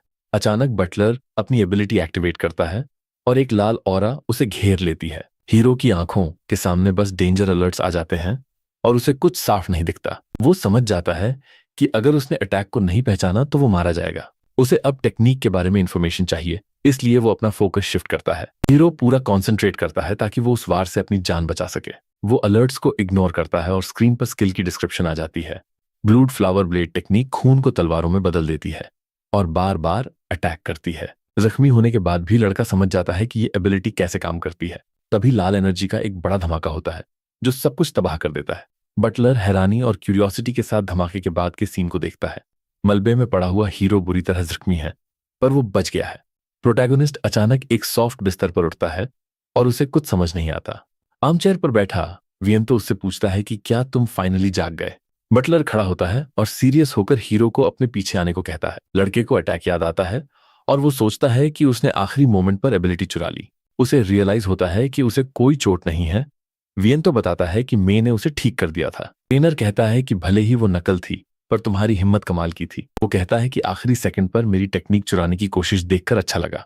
बटलर मानता है कि अब उसे ये देखने में इंटरेस्ट है कि लड़का कहां तक जा सकता है। वो चेतावनी देता है कि अब असली ट्रेनिंग शुरू होगी, जिसे सुनकर लड़का कंफ्यूज हो जाता है। बिना कुछ बताए ट्रेनर एक बड़ा दरवाजा खोलता है और सामने का सीन दिखाता है। वो जगह मॉन्स्टर से भरी हुई है और वियन तो कहता है कि शुरुआत के लिए तुम्हें इन सबसे लड़ना होगा। हीरो इतने सारे एनिमीज को देखकर शॉक हो जाता है और उसके पसीने छूट जाते हैं। बटलर कहता है कि संख्या ज्यादा है पर तुम अपनी पावर दिखाओ और इन्हें हैंडल करो। मुस्कुराते हुए लड़का अपनी तलवार निकालता है और सोचता है कि उसने कभी नहीं सोचा था कि उसे इसकी आदत हो जाएगी। अपनी चमकती आंखों के साथ वो लड़ाई के लिए तैयार होता है। कुछ दिनों बाद हीरो सूट में दिखता है और सोचता है कि वो इस हालत में कैसे पहुंच गया। पता चलता है कि वो एक गॉब्लिन और बैट मॉन्स्टर को चाय सर्व कर रहा है। वियंतो समझाता है कि एक टॉप क्लास स्वॉर्ड्समैन कभी अपनी मूवमेंट्स वेस्ट नहीं करता। वो कहता है कि बटलर के काम में जरा भी डिस्ट्रैक्शन की गुंजाइश नहीं होती। ट्रेनर कहता है कि तुम्हें अपनी पूरी बॉडी और सेंसेस का यूज करना सीखना होगा। लड़का पूछता है क्या ये उसकी एबिलिटी के बारे में है, और वियंतो कहता है कि यूज करने से ही स्किल्स बढ़ती हैं। बटलर मॉन्स्टर्स की तरफ इशारा करके लड़के को बोलता है कि पता करो उन्हें क्या चाहिए। हीरो मुस्कुरा कर कहता है कि वो पहले मूवमेंट्स को ऑब्जर्व करेगा। वियंतो चाय सर्व करके दिखाता है कि बिना एक बूंद गिराए कैसे काम करते हैं। वो पूरे कॉन्सेंट्रेशन के साथ काम करता है, एकदम एलिगेंट तरीके से, एकदम प्रोफेशनल तरीके से। बटलर अपनी एफिशिएंट मूवमेंट्स का रिजल्ट दिखाता है। हीरो उसे कॉपी करने की कोशिश करता है और प्लेट्स को बैलेंस करता है, पर अचानक सारी प्लेट्स गिरकर टूट जाती हैं और लड़का हैरान रह जाता है। सफाई करते हुए वो सोचता है कि देखना आसान है पर खुद करना बहुत मुश्किल। वो समझ जाता है कि सिर्फ नकल करने से काम नहीं चलेगा, उसे अपना स्टाइल बनाना होगा। दूसरे दिन एक मॉन्स्टर पूछता है कि क्या तुम वही लड़के हो जिसे वियंतो पसंद करता है। वो लाल क्रीचर हीरो के पास आता है बड़े क्यूरियस लुक के साथ। वो मुस्कुराते हुए कहता है कि इसका मतलब बॉय काफी स्ट्रांग है जो उसने उसका अटेंशन कैच कर लिया। अपना हीरो जवाब देता है कि वो अभी स्ट्रांग बनने के प्रोसेस में है, पर मॉन्स्टर उसे अचानक टोक देता है। बिना किसी वार्निंग के वो क्रीचर उसे एक पावरफुल पंच मारता है और चिल्लाता है कि अब वो खुद उसे ट्रेन करेगा। जमीन पर लेटे हुए हीरो सोचता है कि वो अपनी स्टैमिना की कमी को अपनी एबिलिटी यूज करके पूरा कर लेगा। उसकी आंखें चमकने लगती हैं और वो रेड मॉन्स्टर के अटैक्स को डॉज करने के लिए रेडी हो जाता है। प्रोटैगनिस्ट विंस और दूसरे मॉन्स्टर के मूवमेंट्स को ऑब्जर्व करता है ताकि सिचुएशन को एनालाइज कर सके। इसके साथ वो दुश्मन के खिलाफ अपनी नई कॉम्बैट स्ट्रैटेजी टेस्ट करने के लिए तैयार है। ट्रेनिंग के बाद लड़का इवॉल्व हो गया है और अब ज्यादा कॉन्फिडेंस के साथ चैलेंजेस फेस कर रहा है। ट्रेनिंग के चौथे दिन हमारा हीरो एक पर्पल लिजर्ड मॉन्स्टर का सामना करता है जिसे ठंड लग रही होती है। उसकी एबिलिटी बताती है कि क्रीचर को चिल्ड स्टेटस इफेक्ट है और उसे इससे डील करना होगा। वो उसे अपनी शर्ट से ढक देता है और सोचता है कि उसे सबको हैंडल करने के लिए एनालाइज और प्रिडिक्ट करना पड़ेगा। मुस्कुराते हुए हीरो पूछता है कि क्या मॉन्स्टर को कुछ गर्म पीना है। क्रीचर खुश हो जाता है और हीरो को एहसास होता है कि मॉन्स्टर्स इंसानों से काफी डिफरेंट और डाइवर्स होते हैं। क्रीचर को चाय पिलाते समय वो इस ट्रेनिंग का असली पर्पस समझने लगता है। इंटेल दूर से देखता है और लड़के को समझ आ जाता है कि उसने ये ट्रेनिंग क्यों चुनी थी। छठे दिन एक प्यारा सा बैट उड़ते हुए आता है और हीरो की एबिलिटी कहती है कि वो भूखा है। हाथ में खाने की प्लेट लिए वो कहता है कि बस मूवमेंट्स प्रिडिक्ट करने हैं और उस हिसाब से एक्ट करना है। लेकिन तभी अचानक क्रीचर उस पर हमला कर देता है और उसकी गर्दन पे बाइट करता है। ये तो बिल्कुल बाहुबली में कटापा वाले धोखे जैसा सीन हो गया भाई। मॉन्स्टर की स्किल वैम्पिरिज्म है और हमला होने के बाद लड़का पूरी तरह ड्रेन होकर जमीन पर गिर जाता है। 7वें दिन तक हीरो बिल्कुल मास्टर की तरह लगने लगता है और बहुत स्किल के साथ चाय सर्व करता है। चाय परफेक्टली सर्व की जाती है बिना किसी कपकपी या एक भी बूंद गिराए, जो उसका एवोल्यूशन दिखाती है। एक कॉन्फिडेंट स्माइल के साथ हीरो अपने मास्टर से पूछता है कि उसे कैसा लगा। वेन तो चाय टेस्ट करता है और कहता है कि स्वाद और बातें तो बेकार थीं, पर पोस्चर अप्रूव्ड है। उन 7 दिनों में साइकिल बस बैटल से टी पार्टी और फिर वापस बैटल तक चलता रहा। थके हुए चेहरे के साथ लड़के को लगता है कि किसी तरह उसने आखिरी मोमेंट पे मैनेज कर लिया। हीरो छत की तरफ देखता है और सोचता है कि उसने कर दिखाया, पर उसकी खुशी ज्यादा देर नहीं टिकती। तभी वियंतो कहता है नहीं, और असली ट्रेनिंग तो अब शुरू होगी। रेड ऑरा के साथ वो अपनी skill beautiful blade of the blood flower activate करता है, फाइनल टेस्ट के लिए तैयार। हीरो बैटल के लिए तैयार होता है और उस एबिलिटी को पहचान लेता है जो उसका मास्टर यूज करने वाला है। वियंतो कहता है कि लड़का अब ये यूज कर रहा है और उसने पहले ही बिना जाने टेक्निक कॉपी कर ली थी। बटलर सीरियस होकर कहता है कि सिर्फ कॉपी मत करो, इसे सच में अपना बनाओ। ट्रेनर यूज चेतावनी देता है कि अगर वो फेल हुआ तो सीधा ऊपर जाएगा। ये तो केजीएफ के रॉकी भाई वाला डो और डाई सिचुएशन है। पर हीरो कहता है कि वार्निंग की जरूरत नहीं है, उसे पता है कि फेल होने का मतलब क्या है। उसकी आंखें चमकती हैं और वो पूरा ध्यान अपने ओपोनेंट को एनालाइज करने में लगा देता है। स्किल डिस्क्रिप्शन सामने आती है और लड़का कहता है कि अब उसे सब कुछ ज्यादा डिटेल में दिख रहा है। हाथ में तलवार लिए वो अपने मास्टर के खिलाफ फाइनल बैटल के लिए तैयार है। वो फोकस करता है और अपनी बॉडी को यूज करना समझ जाता है और अपनी ही हथेली काट लेता है। ये तो बिल्कुल शोले के गैबर वाली लेवल की इंटेंसिटी है। इसके साथ hero finally beautiful blade of the blood flower का अपना वर्जन एक्टिवेट करता है। दोनों के बीच जबरदस्त टक्कर होती है, तलवारें और खून, बिल्कुल हाई पावर सीन। एक तेज मूव में लड़का अपने मास्टर को हरा देता है और उसकी तलवार गिरा देता है, लेकिन तभी बटलर उसे जोर से लात मारता है ये तो डांगल के ट्विस्ट जैसा झटका लगा हीरो को।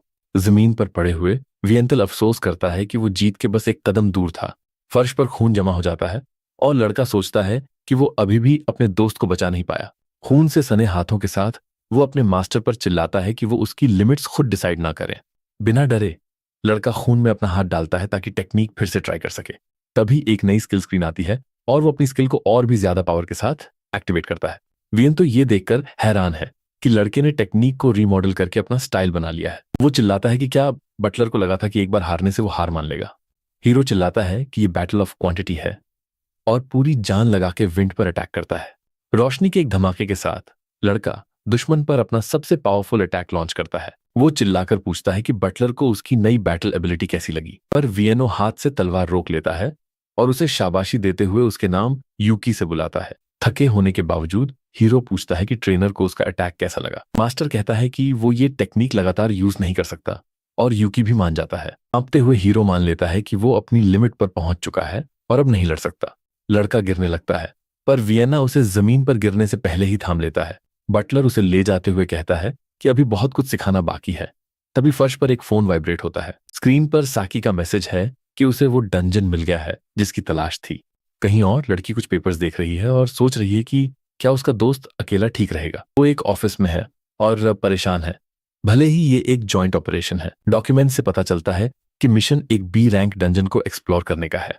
बी रैंक डंजन का बॉस अभी भी अननोन है और वहां एक अजीब सी नीली क्रॉस चमक रही है, क्योंकि लीवर को बताता है कि कल वो एक बी रैंक डंजन कॉन्कर करेगा। डीमन किंग मुस्कुराते हुए कहता है कि लगता है लड़के ने फाइनली कुछ स्ट्रेंथ हासिल कर ली है। बटलर कहता है कि उसकी मैनर्स तो बेकार हैं, पर अब वो थोड़ी बहुत तलवार चला लेता है। डीमन किंग पूछता है कि क्या हीरो जैसा एक ई रैंक सच में बी रैंक डंजन में जा सकता है। हीरो समझाता है कि ये कॉन्क्वेस्ट नहीं है, वो बस एक पोर्टर की तरह इन्वेस्टिगेशन सपोर्ट के लिए जा रहा है। किंतु समझ जाता है कि लड़के का असली इरादा मौका मिलते ही डंजन को कॉन्कर करना है। डीमन किंग पूछता है कि वो किस मॉन्स्टर के साथ नया कॉन्ट्रैक्ट करने वाला है। एक रहस्यमयी मुस्कान के साथ हीरो थोड़ी देर सोचता है और फिर जवाब देता है। बटलर विन तो लड़के की चॉइस सुनकर हैरान रह जाता है। मेई भी हीरो के डिसीजन से दंग रह जाती है और अपनी हैरानी छुपा नहीं पाती। लेबर आंखें फाड़कर पूछता है कि क्या हीरो सच में सीरियस है। अगले दिन एडवेंचरस गिल्ड में साकी आती है और यूकी को देखकर हाथ हिलाती है। नीले बालों वाली लड़की उसे देखकर बहुत खुश होती है और जोर से उसका नाम पुकारती है। हैरान होकर वो पूछता है कि उसे कैसे पता चला कि उसने तलवार यूज करना शुरू किया है। लड़का मदद के लिए माफी मांगता है पर वो कहती है कि कोई बात नहीं, ऐसे रिक्वेस्ट आते रहते हैं। वो आंख मारते हुए कहती है कि किसी जान पहचान वाले का साथ होना अच्छा ही है। तभी एक और एडवेंचरर आता है और बहुत उत्साह में लेडी साकी को आवाज देता है। 3 आदमियों का ग्रुप उन्हें जल्दी करने को कहता है और उनका लीडर हीरो के बारे में पूछता है। यूकी सोचता है कि क्या वो ग्रुप के मेंबर्स हैं, पर लड़की तुरंत मना कर देती है। वो बताती है कि वो बस वॉलंटियर्स हैं जिन्होंने एक गिल्ड का रिक्वेस्ट एक्सेप्ट किया है। साकी कहती है कि वो बस एस रैंकर के साथ रहकर अपना रैंक बढ़ाना चाहते हैं। ग्रुप का लीडर यूकी की तरफ इशारा करके पूछता है कि क्या वो ए रैंक है। लड़की बताती है कि यूकी ई रैंक है और यूकी भी कहता है हाँ, कोई दिक्कत है। वो एडवेंचरर हंसते हुए चिल्लाता है कि हीरो तो उन सब में सबसे कमजोर है। वाले नखरे करते हैं कि ई रैंक बोझ बनेगा और उसे सिर्फ बी रैंकर्स को साथ ले जाना चाहिए, पर वो उन्हें इग्नोर करती है और यूकी से कहती है कि वो पहले ही 2 डंजन्स अकेले क्लियर कर चुका है ना। पर हीरो मन में सोचता है कि टेक्निकली उसने अकेले नहीं किया था, मॉन्स्टर्स ने मदद की थी। बाकी एडवेंचरर्स उसका मजाक उड़ाते हैं कि कोई लो रैंक वाला ऐसे डंजन क्लियर नहीं कर सकता। उनका लीडर बड़बड़ाता है कि वो साकी की फेम का फायदा उठाकर जल्दी ए रैंक बनना चाहता था। वो कहता है कि वहां एक सोलो कॉन्करर के होने से उसे गिल्ड में अच्छी रेटिंग्स नहीं मिलेंगी। साकी उसे टोकती है और कहती है कि ये सिर्फ एक इन्वेस्टिगेशन मिशन है। मुस्कुराते हुए वो बताती है कि उनका टारगेट ये डंजन ही है। Group sealed cave of desires की तरफ बढ़ता है जो एक बी रैंक डंजन माना जा रहा है। वो बताती है कि डंजन का रैंक अक्सर उसके मेन बॉस के पावर लेवल से तय होता है। हीरो पूछता है कि उन्हें बॉस का थ्रेट लेवल कैसे पता चलेगा। जवाब एक पुराने नक्शे में मिलता है। सब कुछ डंजन के स्ट्रक्चर पर डिपेंड करता है। पहला रूल ये है कि बॉस जितना स्ट्रांग होगा, फर्स्ट फ्लोर उतना ही कॉम्प्लेक्स और बड़ा होगा। कहती है कि जितने ज्यादा फ्लोर्स और जाल होंगे, मिशन उतना ही मुश्किल होगा। डेटा के हिसाब से ये छोटा डंजन है जिसमें सिर्फ 2 फ्लोर्स हैं, इसलिए ये बी रैंक है। पर दिक्कत यह है कि किसी भी फ्लोर पर बॉस मिल ही नहीं रहा। बॉस इतना शातिर है कि इन्वेस्टिगेशन की रिक्वेस्ट साकी के पास आई है। तभी जमीन से एक विशाल कीड़ा निकलता है और हमला कर देता है। ये तो बिल्कुल ड्यून मूवी वाले मॉन्स्टर जैसा सीन हो गया। वॉलंटियर्स का लीडर चिल्लाता है कि ये शिकार उसका है और कोई इसे छुएगा नहीं। वो अपनी कुल्हाड़ी से हमला करता है और क्रीचर के टुकड़े टुकड़े कर देता है। एडवेंचरर गातो साकी के सामने शेखी बघाड़ता है कि उसने मॉन्स्टर को हरा दिया। साकी चिढ़ जाती है क्योंकि मॉन्स्टर्स को मारना मिशन नहीं था और यूकी सोचता है कि एस रैंक होना मुश्किल है। गेतो हीरो के पास आता है और उसे नीचा दिखाते हुए ई रैंकर बुलाता है। वो कहता है कि लड़का कुछ न करे क्योंकि उनके होते हुए लेडी साकी सेफ हैं। लेकिन तभी उस एडवेंचरर के चेहरे पर खौफ आ जाता है। ये तो बिल्कुल हॉरर फिल्म वाला जंप स्केयर हो गया। उसके पीछे से एक विशाल पत्थर का गोलेम निकलता है और अपनी चमकती आंखों से उसे घूरता है। वो स्टोन क्रीचर और बढ़ने लगते हैं। अब पूरी फौज सामने खड़ी है। ये तो बिल्कुल बाहुबली 2 फीट की जंग जैसा माहौल हो गया। खतरा देखकर साकी और हीरो लड़ने के लिए सीरियस होकर तैयार हो जाते हैं। लड़की अपनी तलवार लेकर आगे बढ़ती है और पत्थर के दुश्मनों पर हमला करने के लिए अपनी एबिलिटी यूज करती है। वो पूरे फोकस के साथ अपनी लूमिनस स्लैश टेक्निक यूज करती है। गाइडो लड़की की स्पीड देखकर दंग रह जाता है और मानता है कि वो हमला देख भी नहीं पाया। साकी कहती है कि उसे लड़ने के लिए उनकी जरूरत नहीं है, वो बस एरिया इन्वेस्टिगेट करे। हमारा हीरो माफी मांगता है और कहता है कि वो बस मदद करना चाहता था ताकि वो रास्ते में ना आए। पता चलता है कि लड़के ने गोलेम के एक ही झटके में टुकड़े टुकड़े कर दिए। हैरान होकर लड़की पूछती है कि क्या उसने जानबूझकर उसके साथ टाइमिंग मिलाई थी। लड़का कहता है हाँ, क्योंकि उसे लगा कि वो अकेले फाइट नहीं कर पाएगी। साकी इंप्रेस हो जाती है कि उसने उसकी मूवमेंट्स के साथ तालमेल बिठा लिया। शर्माते हुए उसे एहसास होता है कि वो जितना सोच रही थी लड़का उससे कहीं ज्यादा स्ट्रांग है। मुस्कुराते हुए वो उसकी तारीफ करती है कि उसने काफी अच्छा फाइट किया। यूकी कहता है कि डंजन्स भी अजीब हैं, कहीं से भी मॉन्स्टर्स निकल आते हैं। वो बाकी सबसे कहती है कि अब वो इन्वेस्टिगेशन पर ध्यान दें और लड़ाई उस पर छोड़ दें। कैतो चिढ़ जाता है और सोचता है कि उसे ही बॉस रूम ढूंढना होगा ताकि वो रैंक अप कर सके। 10 घंटे की मेहनत और लड़ाई के बाद भी ग्रुप को कोई सुराग नहीं मिलता, पर बॉस रूम का कोई नामो निशान नहीं मिलता, जिससे सब चिढ़ जाते हैं। नीले बालों वाली लड़की सोच में पड़ जाती है और इस मिस्ट्री को सुलझाने की कोशिश करती है। वो कहती है कि यहाँ ऐसा कुछ नहीं है जो अगले फ्लोर पर ले जाए। अचानक हीरो एक दीवार छूता है और पूछता है कि इसके पीछे क्या है।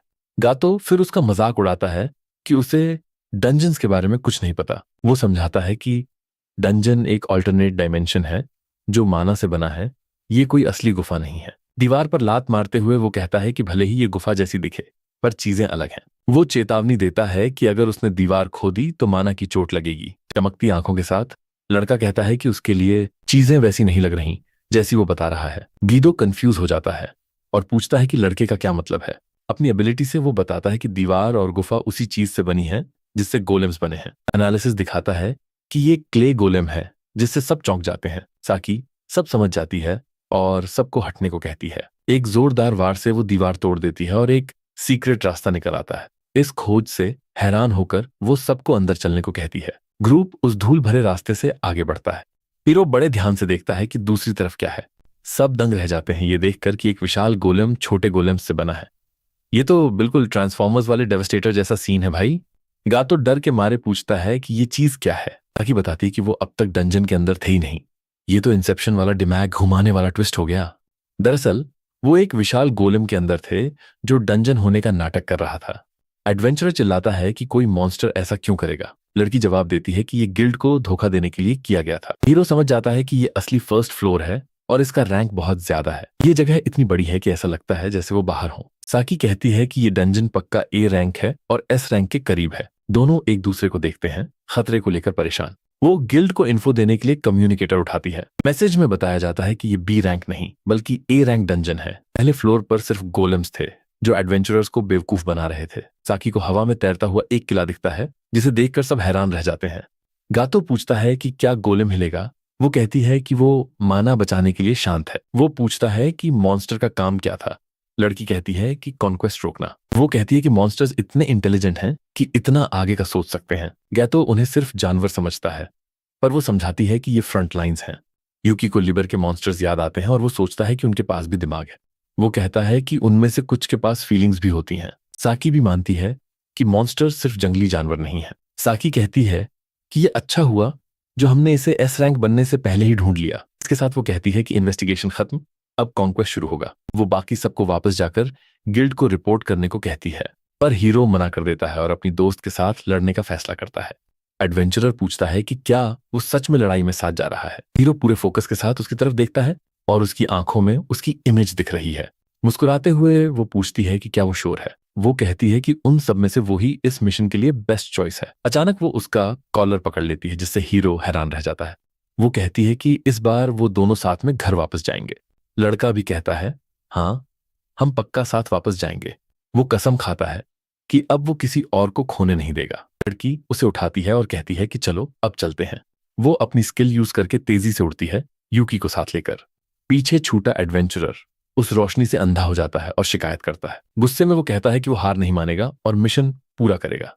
अचानक गोलेम का एक पीस जिसका कोर चमक रहा था सीधे उस आदमी के सामने गिरता है। इसी के साथ गातो उस आइटम को यूज करके एक शॉर्टकट बनाता है और चिल्लाता है कि अब हम सबसे शॉर्टेस्ट पाथ लेंगे। इसी बीच साकी और अपना हीरो एक थ्रोन रूम में पहुंचते हैं और एक आवाज हैरानी में उनसे सवाल पूछती है।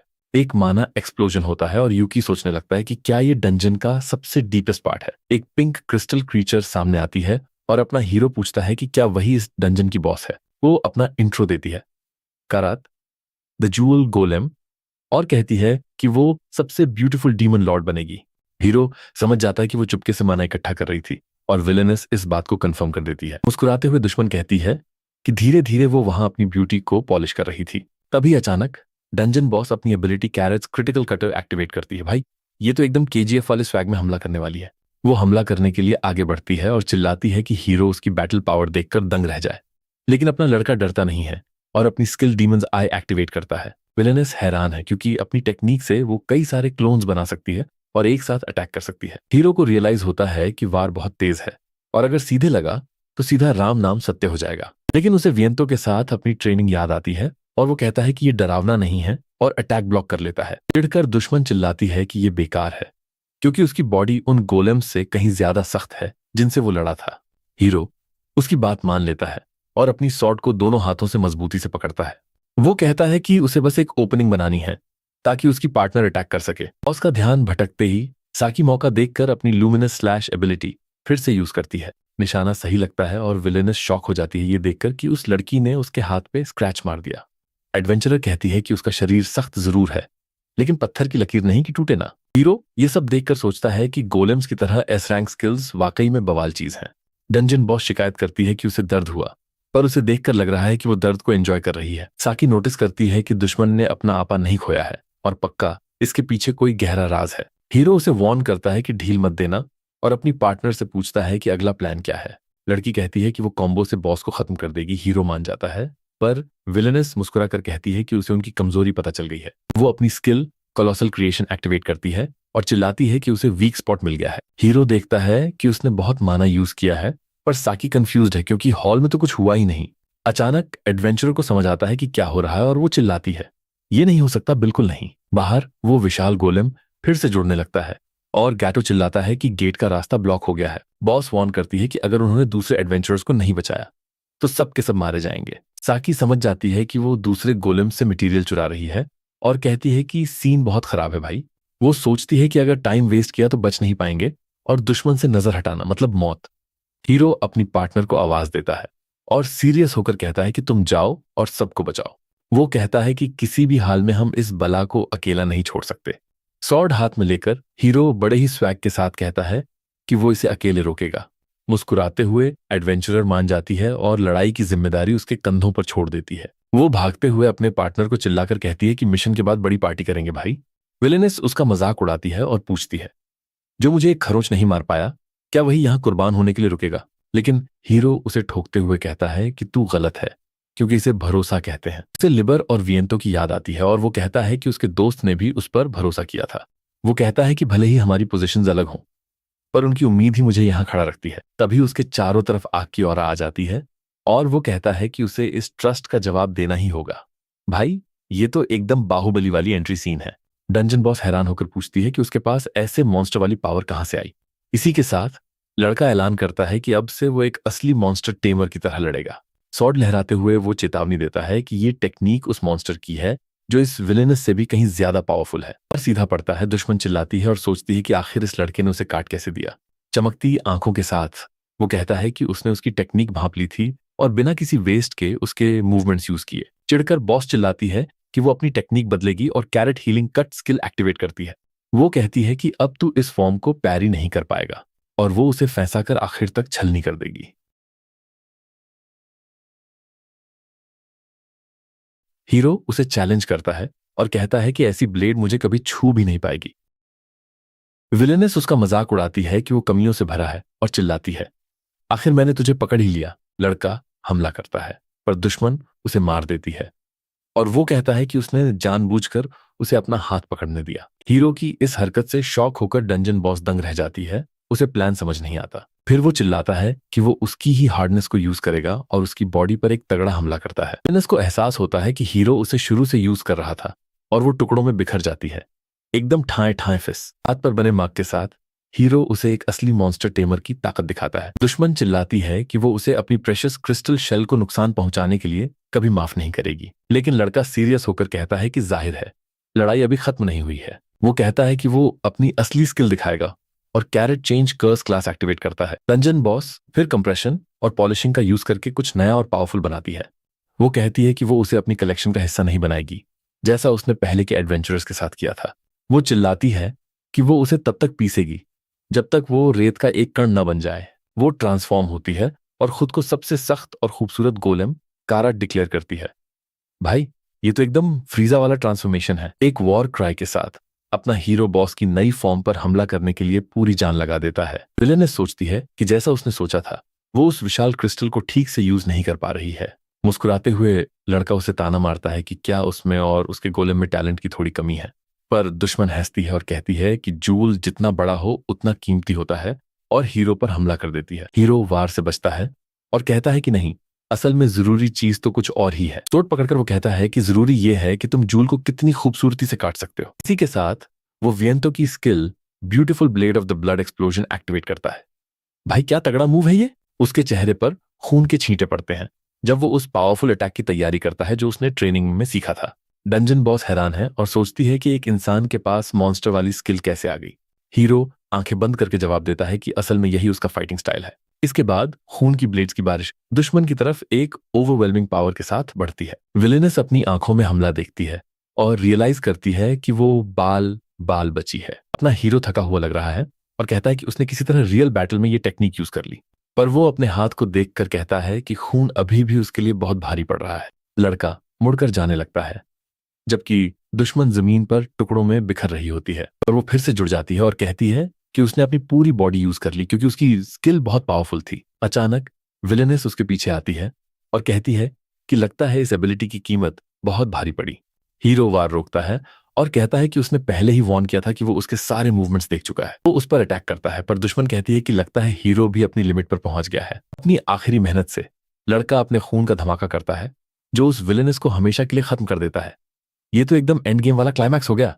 लड़का बताता है कि उसका फाइटिंग स्टाइल असल में beautiful blade of the blood flower का अपना वर्जन है। विलेनेस शॉक हो जाती है और पूछती है कि इस घायल और थकी हुई हालत में वो क्या कर पाएगा। लड़के की शर्ट पर खून का धब्बा फैलता है, ऐसा लग रहा है कि वो अपनी लिमिट पार कर चुका है, पर हीरो कहता है कि अकेले वो कुछ नहीं कर सकता और समन करने के लिए अपने हाथ के मार्क को एक्टिवेट करता है। तभी एक शैडो से एक छोटा और प्यारा सा बैट निकलता है जिसे देखकर सब हैरान रह जाते हैं। अचानक वो छोटा क्रीचर वो सारा खून उगल देता है जो उसने अपने मास्टर की मदद के लिए पिया था। एक फ्लैशबैक में वियंतो और वेंट लड़के को बैट की मदद से लड़ाई के लिए तैयार होते देखते हैं।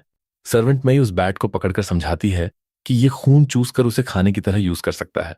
पता चलता है कि इस स्किल के लिए बहुत खून चाहिए और अगर बैट पहले ही पी लें तो कामयाबी के चांसेस बढ़ जाते हैं। लेकिन लड़का सिर्फ एक ही मॉन्स्टर के साथ कॉन्ट्रैक्ट कर सकता है और उसकी हालत उसे मुसीबत में डाल देती है। सीरियस होकर लड़का कहता है कि इसीलिए उसे अपना खून यूज करके दूसरा वार करना होगा। वेंतो उसे वॉर्न करती है कि उस वक्त वो मौत के बहुत करीब पहुंच जाएगा। हीरो कहता है कि दूसरे शब्दों में वो अपनी कमजोरी दिखाकर दुश्मन को लापरवाह बना रहा है। विंट उसकी तारीफ करता है और कहता है कि वो दुनिया के सबसे ताकतवर वैम्पायर के करीब पहुंच गया है। हीरो को याद आता है कि कैसे ट्रेनिंग में बैट ने उसका खून पिया था और वो कहता है कि अब ये काम आएगा। इसी के साथ विलेनस को समझ आता है कि हीरो शुरू से ही एक पावरफुल सेकंड अटैक की तैयारी में था। लड़का कहता है कि अब वो अपना इंट्रोडक्शन देगा और उसकी स्वॉर्ड एक जबरदस्त पावर के साथ चमकने लगती है। वो डिक्लेयर करता है कि वो मॉन्स्टर टेमर यूकी है, एक ऐसा एडवेंचरर जो अपनी हर चीज दांव पर लगाकर लड़ता है। दुश्मन चिल्लाती है मॉन्स्टर और उसके दो टुकड़े हो जाते हैं। उसके पास बचने का कोई मौका नहीं था। भाई, ये तो एकदम बाहुबली वाला एग्जीक्यूशन था। एक डिटर्मिन्ड लुक के साथ हीरो कहता है कि वो अपनी जीत के लिए दुश्मनों और दोस्तों दोनों का यूज करता है। लड़ाई खत्म होते ही विलेनस एक तेज रोशनी के साथ फट जाती है और क्रिस्टल के टुकड़े उड़ने लगते हैं। कंधे पर बैट को बिठाए लड़का कहता है कि वो इंसान है पर उसने एक डीमन लॉर्ड के साथ कॉन्ट्रैक्ट कर लिया। एक पर्पल ऑरा उसे घेर लेती है। वो कहता है कि ये डंजन की मैजिक है और उसकी आंखें जल रही हैं, हाथ पर चमकते मार्क के साथ। वो कहता है कि इतना माना तो काफी होना चाहिए। फिर हीरो वो सारी पर्पल एनर्जी अपने हाथ से सोख लेता है ताकि उसे लिबर के डंजन में भेज सके। थक कर चूर होकर वो गिरने लगता है और लिबर को आवाज देता है कि अब सब उसके भरोसे है। अचानक साकी आती है और उसे अपनी बाहों में थाम लेती है। उसका नाम चिल्लाती है और देर के लिए माफी मांगती है। लड़की हैरान होकर पूछती है कि क्या उसने अकेले बॉस को हरा दिया, पर लड़का बस माफी मांगता है। उसका सहारा लेकर वो कहता है कि खून की कमी की वजह से वो खड़ा नहीं हो पा रहा और उसे बाहर ले जाने को कहता है। कुछ दिनों बाद एक बड़ी प्रेस कॉन्फ्रेंस के लिए रिपोर्टर्स और कैमरास की भीड़ जमा होती है। पोडियम पर खड़ा एक सूट वाला आदमी सबको आने के लिए थैंक्स कहता है और बड़ी खबर देने की तैयारी करता है। वो बताता है कि ए रैंक डंजन की इन्वेस्टिगेशन के दौरान कुछ अजीब सा हुआ है। वो अनाउंस करता है कि डिटेल्स बताने के बाद इसमें शामिल इंसान खुद सब कुछ रिपोर्ट करेगा। फोटोग्राफर्स चिल्लाते हैं फोटोज लेने के लिए क्योंकि ये कल की सबसे बड़ी हेडलाइन बनने वाली है। वो आदमी उस पर्सन को स्टेज पर बुलाता है जिसने उस खतरनाक डंजन को क्लियर करने में सबसे बड़ा हाथ निभाया। दो रिपोर्टर्स कमेंट करते हैं कि फेक डंजन वाली बात तो पहले ही बड़ी न्यूज बन चुकी है। साकी स्टेज पर आती है और उसे उस महान एस रैंक एडवेंचरर के रूप में इंट्रोड्यूस किया जाता है जिसने ये गुत्थी सुलझाई। भीड़ चिल्लाती है कि उन्हें व्हाइट फ्लैश से यही उम्मीद थी। एक रिपोर्टर पूछता है कि क्या वहां इंटेलिजेंट मॉन्स्टर्स भी थे, जबकि वो ए रैंक डंजन था। एडवेंचरर सब कुछ चुप होने को कहती है और कहती है कि पहले वो पूरे डंजन कॉन्क्वेस्ट का ओवरव्यू देगी। लड़की शिकायत करती है कि यूकी हमेशा अपना काम दूसरों के मत्थे मढ़ देता है। फ्लैशबैक में लड़का कहता है कि उसे कुछ जरूरी काम है और वो उसे सब संभालने को कहता है। एडवेंचरर चिल्लाती है कि कम से कम अपना इलाज तो पूरा करवा ले, पर लड़का गायब हो चुका था। वो सीरियस होकर सोचती है कि आखिर ऐसा क्या जरूरी काम था जो वो ऐसे भाग गया। हीरो लिबर के डंजन पहुंचता है और वियंतो से पूछता है कि सर्वेंट का रेजरेक्शन कैसा चल रहा है। मे कहती है कि वो रिचुअल का आखिरी हिस्सा पूरा कर रहे हैं और एक पर्पल ऑरा उसे घेर लेती है। बटलर लड़के को चेतावनी देता है कि देखना बंद करे, वरना इतनी मैजिक से उसकी आंखें जल जाएंगी। फिर भी लड़का कहता है कि पास खड़े होने भर से उसे जबरदस्त पावर फील हो रही है। एल्वीना को पकड़कर सर्वेंट कहती है कि हेडमेड होने के नाते वो उसे आफ्टर लाइफ में नहीं रहने देगी। इसी के साथ लड़की अपनी मेडन ऑर्डर स्किल एक्टिवेट करती है और रिचुअल के लिए पर्पल जंजीरें आ जाती हैं। फूलों की बेड पर लेटी हुई एल्वीना धीरे से अपनी आंखें खोलती है और हल्की आवाज में कहती है, ओ माई। हीरो उसका नाम चिल्लाता है, ये देखकर खुश कि रेजरेक्शन सक्सेसफुल रहा। लड़की कंफ्यूज्ड है और सोचती है कि उसका मास्टर यहाँ क्या कर रहा है, क्या वो भी मर गया। मुस्कुराते हुए हीरो कहता है, नहीं, असल में वो है जो अभी जिंदा हुई है। हेडमेट सामने आती है और लड़का कहता है कि वो डर गया था कि कहीं उसने फालतू में खुद को कुर्बान न कर दिया हो। चैन की सांस लेकर हीरो बिस्तर के पास बैठता है ताकि उससे बात कर सके। वो मुस्कुरा कर कहता है कि वो खुश है कि वो सब होने के बाद अब ठीक लग रही है। लड़की पूछती है कि क्या ये कोई अनडेड जोक है और लड़का उसे सेलिब्रेटरी किस के लिए इनवाइट करता है। तभी वियंतो आती है और कहती है कि तुम दोनों के पास काम है तो अभी कपड़े बदल लो। माए अल्वीना को बताती है कि उसका रेस्ट टाइम खत्म हुआ और जंजीरें उसके कॉफिन को लॉक कर देती हैं। लड़का पूछता है कि क्या उसे फिर से बटलर का काम करना पड़ेगा। वियंतो कहती है कि ऐसा कुछ नहीं है और हेडमेट खुश होती है कि कपड़े बदलने का टाइम आ गया। अपने नए सूट में हीरो एकदम असली बटलर लग रहा है और थोड़ा शर्मा भी रहा है। वो कहता है कि आउटफिट कुछ ज्यादा ही है, पर मॉन्स्टर उसे बताता है कि आज वही मेन स्टार है। व्हाइट ग्लव्स पहनकर ट्रेनर ग्रैंड हॉल का दरवाजा खुलता है ताकि हीरो अंदर जा सके। कई मॉन्स्टर्स उसे घेर लेते हैं और उसे इतने हीरोइक तरीके से बचाने के लिए थैंक यू कहते हैं। हीरो कंफ्यूज है और पूछता है कि अचानक यहाँ क्या हो रहा है, उसे कुछ समझ नहीं आ रहा। लिबर कहता है कि आखिरकार लड़का आ गया और जो डंजन उसने क्लियर किया उसमें बहुत पावर थी। हेडमेट बताती है कि उन्होंने प्लान से कहीं ज्यादा मॉन्स्टर्स को रिवाइव कर दिया। अपना हीरो सबको वहां देखकर दंग है और विंस कहता है कि सब इस इंसान के बारे में जानने को बेताब थे। एक वुल्फ मॉन्स्टर कहता है कि उसने कभी नहीं सोचा था कि कोई इंसान उसे बचाएगा और वो उसे पीने के लिए बुलाता है। अल्वीना फिर अपने मास्टर को खींचने लगती है और कहती है कि वो पहले जाएगी। हीरो लिबर का नाम चिल्लाता है। जब उसे खींच कर ले जाया जाता है उसे समझ नहीं आता कि क्या करे। हाथ में वाइन का ग्लास लिए डीमन किंग बस मुस्कुराते हुए उसे देखता रहता है। मॉन्स्टर कहता है कि जो चॉइस उसने चुनी उसकी वजह से आखिरकार सब बच गए। एक टोस्ट के साथ वो उसे बधाई देता है और कहता है कि मॉन्स्टर से थैंक्स सुनने की आदत डाल ले। पर हीरो कहता है कि उसने ये उनके लिए नहीं किया और ये उसका असली ऑब्जेक्टिव नहीं था। सीरियस होकर लड़का कहता है कि एल्वीना ने उसे बस उसके पास्ट की एक लड़की की याद दिला दी। इसी के साथ वो मुड़ता है और पूरे कॉन्फिडेंस के साथ सारे मॉन्स्टर्स का सामना करता है। हीरो के दिमाग में यूकी, साकी और अनाथालय के बच्चों की क्रिसमस वाली तस्वीर आती है। मुट्ठी भींचकर अपना हीरो सबकी मदद करने के अपने फैसले पर डटा हुआ लगता है, पर वो अपनी हथेली खोलता है और इस उलझी हुई सिचुएशन के बारे में फिर से सोचता है। मुस्कुराते हुए वो कहता है कि जो भी हो वो खुश है कि सब बच गए। अचानक एक वुल्फ मॉन्स्टर पूछता है कि क्या वो विंस का चेला है, और एल्वीना ये सुनकर हैरान रह जाती है। लिबर वेंतो को चिढ़ाता है कि वो इतना कंप्लेन कर रहा है, इसका मतलब वो मन ही मन लड़के को पसंद करता है। वो ये भी कहता है कि बटलर ने ही हीरो के लिए ये स्पेशल कपड़े तैयार किए हैं। वेंतो पलट कर कहता है कि वही बात उसके मास्टर पर भी लागू होती है जो लड़के की परवाह करता है। कुछ खाते हुए लिबर कहता है कि पहले उसे लगा कि वो उसे यूज करेंगे, पर लड़के ने ही उन्हें यूज कर लिया। वो आगे कहता है कि लड़के ने जो रिजल्ट्स दिए हैं वो उनकी उम्मीदों से कहीं ज्यादा हैं। मुस्कुराते हुए डीमन किंग दूर से लड़के को देखता है और उसे वो लड़का कहता है, भाई ये तो एकदम मास्टरमाइंड वाला सीन है। वो डिक्लेयर करता है कि हीरो ही वो चाबी है जिससे वो एक दिन पूरी दुनिया पर राज करेंगे। वापस प्रेस कॉन्फ्रेंस में साकी सवाल दोहराने को कहती क्योंकि उसे लगा उसने गलत सुना। एक रहस्यमयी नकाबपोश आदमी उसे कहता है कि असली हीरो को उसके हवाले कर दो जिसने डंजन क्लियर किया। घबराती हुई आंखों के साथ लड़की उस आदमी को असली कॉन्करर के बारे में पूछते हुए सुनती है। वो आदमी मुस्कुराकर कहता है कि वो किसी बहुत खतरनाक इंसान को छिपा रही है। लालच भरी नजरों के साथ वो इशारा करता है कि वो उस लड़के को अपने साथ लेकर ही जाएगा। इसी बीच एक गली में वो रहस्यमयी आदमी गैटो पर हमला करता है और जमीन पर एक फोन बजने लगता है।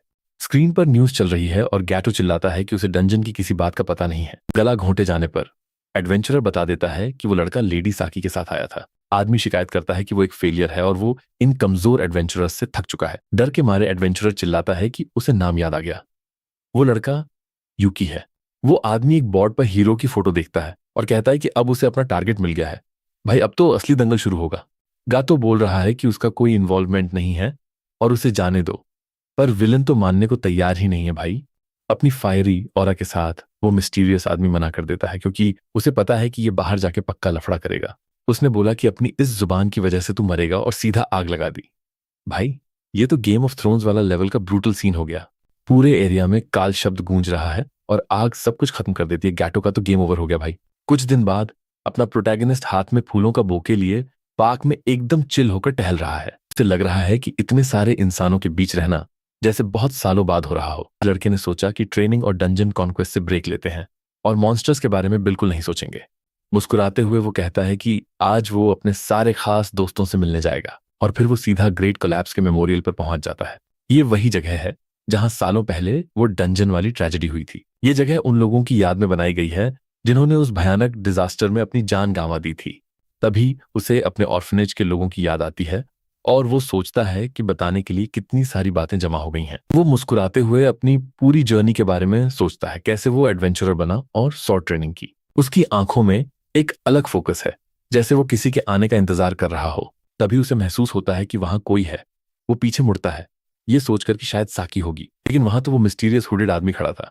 भाई ये तो एकदम अभी हम जिंदा हैं वाला शॉक दे दिया इसने। वो मुस्कुराकर अपना इंट्रोडक्शन देता है कि वो जैपर है, एक ए रैंक एडवेंचरर, और हम दोनों का काम सेम ही है। हीरो पूछता है कि क्या हम पहले मिल चुके हैं, पर वो आदमी बस फॉर्मेलिटी करता है। जैपर बताता है कि वो उसे रिक्रूट करने आया है और अपना लड़का शॉक हो गया क्योंकि वो तो अभी ई रैंक पर है। तभी जैपर खुलासा करता है कि उसे फेक डंजन के बारे में सब पता है। भाई ये तो सीआईडी वाला ट्विस्ट हो गया। अपना हीरो पूरी तरह दंग रह गया। वो सीरियस होकर बोलता है कि तुझे छुपाने की जरूरत नहीं है, तू उस सब में शामिल था, है ना। हीरो डर जाता है और सोचता है कि इस मिस्टीरियस आदमी को इतना बड़ा सीक्रेट कैसे पता चला। फ्लैशबैक में दिखता है कि यूकी कैसे साकी से भीख मांग रहा था कि वो जीत का क्रेडिट ले ले ताकि वो रैंक अप कर सके। अपना हीरो अब झूठ बोलने की कोशिश करता है कि उसने तो बस बाकी एडवेंचरर्स को वहां से निकालने में मदद की थी, पर जैपर को उसकी बातों पर यकीन नहीं है। वो मुस्कुराते हुए कहता है कि डंजन बॉस को तूने ही हराया था।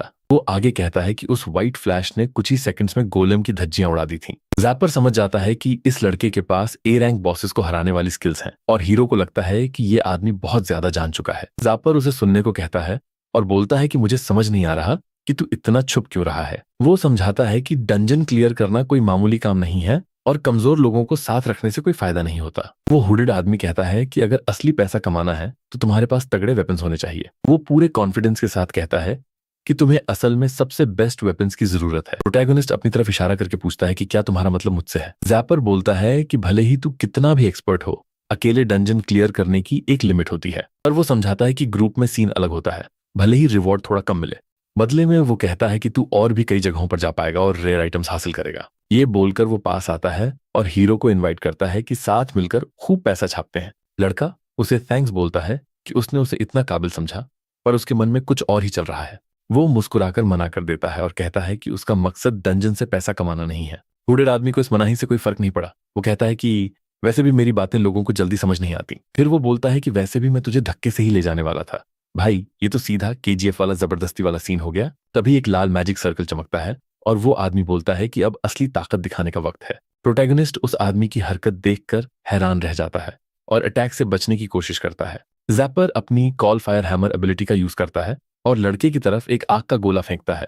लड़के के हाथ में जो फूल थे उनमें आग लग जाती है और वो उन्हें जल्दी से जमीन पर फेंक देता है। हीरो भागते हुए सोचता है कि कोई शहर के बीचों बीच मैजिक कैसे इस्तेमाल कर सकता है भाई। विलन उसके डॉज की तारीफ करता है और कहता है कि अब तो मुझे तू अपनी टीम में और भी ज्यादा चाहिए। यूकी चिल्लाकर उसे रुकने को कहता है और बोलता है कि ये जगह लोगों की शांति के लिए है। आदमी मानता है कि जमीन पर मैजिक यूज करना इलीगल है, पर उसे रूल्स की कोई परवाह नहीं है। वो बोलता है कि मेरा ऑफर ठुकराना उससे भी बड़ा गुनाह है और सीधा कॉल स्टोन बेंड स्किल से उसे फंसा लेता है। भाई, ये तो चक्रव्यूह में फंसने वाला सीन हो गया। जंजीरों में जकड़ा हुआ लड़का चिल्लाता है कि वो हिल नहीं पा रहा और अपनी स्किल्स भी यूज नहीं कर पा रहा। जैपर बोलता है कि तू मॉन्स्टर्स के खिलाफ तो शेर है, पर इंसानों से लड़ने का तुझे कोई एक्सपीरियंस नहीं है। विलन लड़के का चेहरा पकड़ लेता है और एक बार फिर कहल शब्द गूंजता है। भाई, रोंगटे खड़े कर देने वाला मोमेंट है ये। चेहरा बर्फ से ढका होने के बावजूद अपना हीरो खुद को बचाने के लिए आइस बैंड टेक्निक का यूज करता है। वो आदमी बोलता है कि तू मुझसे बिल्कुल अलग है, तू डंजन्स के लिए बना है, लड़ाई झगड़े के लिए नहीं। एक जोरदार पंच मारते हुए वो कहता है कि इसीलिए तो मुझे तू चाहिए, और उस पर ताबड़तोड़ हमला कर देता है। जमीन पर गिरे हुए हीरो को वो धमकी देता है कि वो हर डंजन में उसका पीछा करेगा और यही हाल करेगा। वो कहता है कि उसका नाम स्किल किलर है और कोई भी उसे रोक नहीं सकता। हीरो उस हुडेड आदमी को कोसता है, पर वो इतनी मजबूती से पकड़ा हुआ है कि कुछ कर नहीं पा रहा। एक शैतानी मुस्कान के साथ विलन बोलता है कि जब तक तू हाँ नहीं कहेगा मैं इंतजार करूंगा। जमीन पर पड़े वो जले हुए फूल इस बात का सबूत थे कि वहां कितनी खतरनाक लड़ाई हुई है। लिबर के डंजन में डीमन किंग चेस की एक गोटी चलता है और बोलता है कि कोई मेरा मोहरा चुराने की कोशिश कर रहा है। भाई, वो काफी सीरियस होकर कहता है कि उस मिस्टीरियस आदमी का एटीट्यूड बहुत ही बदतमीजी वाला था। हीरो बोलता है कि सर्वेंट थोड़ा टाइम तो निकाल लेगा, पर मुझे यहां से निकलने का कोई जुगाड़ सोचना पड़ेगा। फिर तो पूछता है कि तू अपनी तलवार क्यों नहीं लाया। लड़का बोलता है कि आज शहर में मेरी छुट्टी थी भाई, पर लड़का ये भी मानता है कि तलवार होने के बावजूद वो जैपर से हार ही जाता। लिब्रा उसे याद दिलाती है कि तू एक मॉन्स्टर टेमर है और तू अपनी जगह दूसरों से लड़वा सकता है। लड़के को बोलता है कि उन मॉन्स्टर्स का यूज कर जो मैजिक में एक्सपर्ट हैं। तभी अचानक एक एल्फ प्रकट होती है और पूछती है कि क्या डीमन किंग ने उसे अपनी रिसर्च के बीच में बुलाया है। वो बताती है कि मैजिक के बारे में उससे ज्यादा कोई नहीं जानता, जिसे सुनकर अपना हीरो हैरान हो गया। लिबर एक टेढ़ी मुस्कान के साथ उसे अबिस स्टडी करने को कहता है, पर वो तैयार नहीं होती। एल्फ शिकायत करती है कि वो विंड का डिसाइपल है और उसे वो खूसट बूढ़ा बिल्कुल पसंद नहीं है। वो कहती है कि उसने उसे कभी टी पार्टीज में नहीं देखा जैसे बाकी डंजन के मॉन्स्टर्स आते हैं। वो चिढ़कर चिल्लाती है कि वो उस पुराने ख्यालात के चमगादड़ की पार्टी में कभी नहीं जाएगी, वो अभी जवान है। वो बताती है कि इसका मतलब करीब 1000 साल है और हीरो तो सन्न रह गया। ये तो वही पता है इसकी उम्र क्या है वाला मीम सीन हो गया। एल्फ कहती है कि वो बस 1499 साल की है और लड़का सोचता है कि भाई ये तो एक ही बात हुई। मुट्ठी भींचकर वो कहती है कि विंस का सबसे ताकतवर डिसाइपल बनना उसे बहुत परेशान करेगा। ये सोचकर वो हीरो के साथ अपने रोमांस के सपने देखने लगती है, जिससे लड़का बेचारा शर्म से पानी पानी हो गया। लड़का उसे बीच में ही रोकता है और अपनी अगली लड़ाई के लिए मैजिक सिखाने को कहता है। एल्फ मान जाती है और कहती है कि इसमें मजा आएगा, वैसे भी मैजिक के लिए थोड़ा एक्साइटमेंट जरूरी है। एक बहुत बड़ी लाइब्रेरी में लड़का पूछता है कि क्या ये सारी किताबें मैजिक की हैं। वो हैरान रह जाता है। एल्फ बोलती है कि ये तो कुछ नहीं है, मेरा पूरा फ्लोर ही स्पेल बुक से भरा पड़ा है। वो उसे डिसाइपल नंबर 1 बुलाती है और कहती है कि तुझे असल में पता ही नहीं कि मैजिक क्या होता है। इसी के साथ वो पहला सवाल पूछती है कि मैजिक और स्किल्स में क्या फर्क है। हीरो सवाल पर गौर करता है और एक लॉजिकल जवाब ढूंढने की कोशिश करता है। एल्फ समझाती है कि स्किल्स पर्सनल एबिलिटीज होती हैं, जबकि मैजिक यूनिवर्सल होता है। लड़का थोड़ा कंफ्यूज हो जाता है, तो वो उसे स्किल्स के 3 टाइप्स बताती है। पहला टाइप वो स्किल्स हैं जो प्रोफेशन से मिलती हैं, जैसे उसकी डिमोनिक आई एबिलिटी। दूसरा टाइप वो है जो हर रेस के पास जन्म से होता है, जैसे चमगादड़ की वैम्पायरिज्म एबिलिटी। और आखिरी वो स्किल्स जो किसी टेक्निक को मास्टर करने के बाद बनती हैं। एल्फ कहती है कि ये सब इंसान की अपनी काबिलियत और टैलेंट पर डिपेंड करता है। वो बोलती है कि कोई चाहे भी तो कुछ चीजों को कॉपी करना नामुमकिन है। वो पूछती है कि क्या तुझे इसका कोई एक्सपीरियंस है। लड़का कुछ देर चुप रहता है। तभी उसे वियंतो की वो स्किल याद आती है जिसे उसने अपने हिसाब से ढाल लिया था। हीरो कहता है कि मैं अच्छी तरह समझ गया, मैजिक पक्का इसके उल्टा होता होगा। एल्फ मान जाती है और बोलती है कि सेम मैजिक पावर और मंत्र से रिजल्ट भी हमेशा सेम ही आता है। वो कहती है कि मैजिक इस दुनिया का एक यूनिवर्सल और अटल कानून है। अपनी आंखों में एक चमक के साथ वो उंगली उठाती है और कहती है कि असली मैजिक यही है। लड़का एक्सप्लेनेशन सुनकर एक्साइटेड हो जाता है, पर तभी उसे कुछ याद आता है और वो रुक जाता है। एल्फ अब दूसरा सवाल पूछती है कि ऐसे लोग क्यों हैं जो मैजिक इस्तेमाल ही नहीं करते।